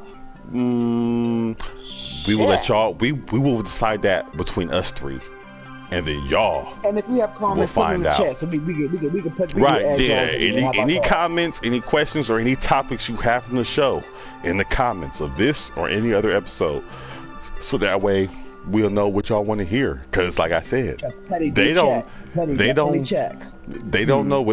it yet. But I'm trying to do this once a week, every Saturday. God damn it! I said you heard. Pay-per-view or no pay-per-view? I had to cancel some booty calls then. God damn it! See? Shit. And this is why we call it the Petty Review, folks. So, what? Other than that, I am Jose Inc. giving you a great Randy Orton pose and a little bit of. Where's the pose? Where's the pose? Suck there it. Ain't no goddamn pose. Randy Orton it's pose. Coming. You're behind. You're behind, sir. You're behind. I'll give you Randy Orton with the beer. I can't take it. I can't take it. I can't. Whatever. And this is the boss, Petty, or whatever. And I'm logging out. God damn it. And we also got Shina Down. And we got the goddess, Don. The Don. Sean the Don. And you know this is and live from Reza Ramon. Hey yo. I swear to God, I am gonna drop kick your ass when I see you. You know what? Get your legs up that high? I absolutely can. This teddy bear can move, motherfucker. You want to find out? Look, this is what we'll do. Anybody that watches this episode, if you vote, if you go to my fucking IG, Jose _Inc.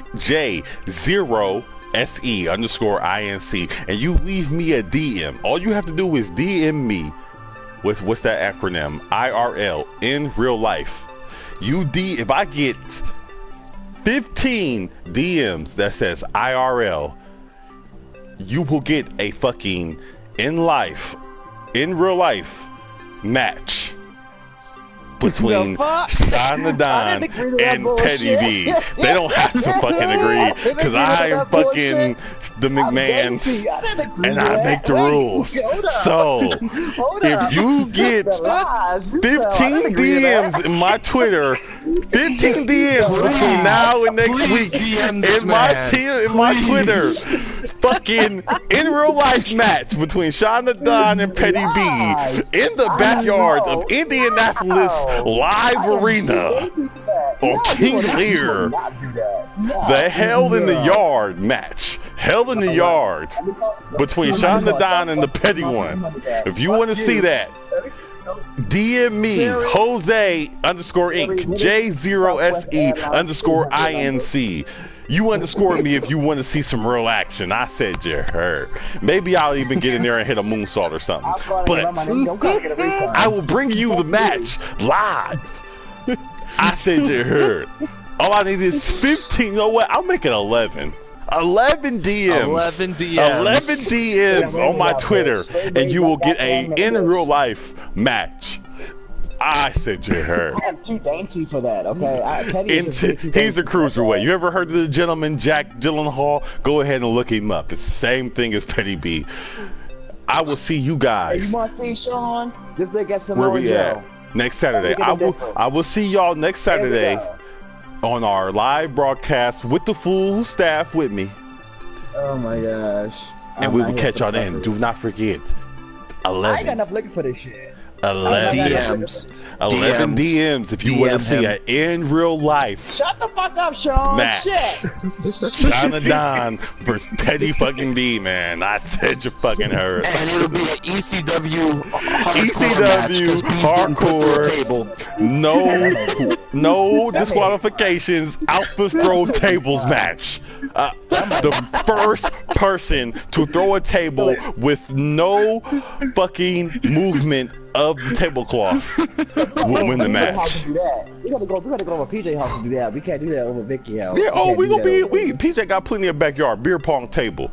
Beer pong. Shit, I really forgot about that shit. Yes, sir. Shut the fuck up. Beer pong table match. DMs, that's all we need. IRL. I say you heard.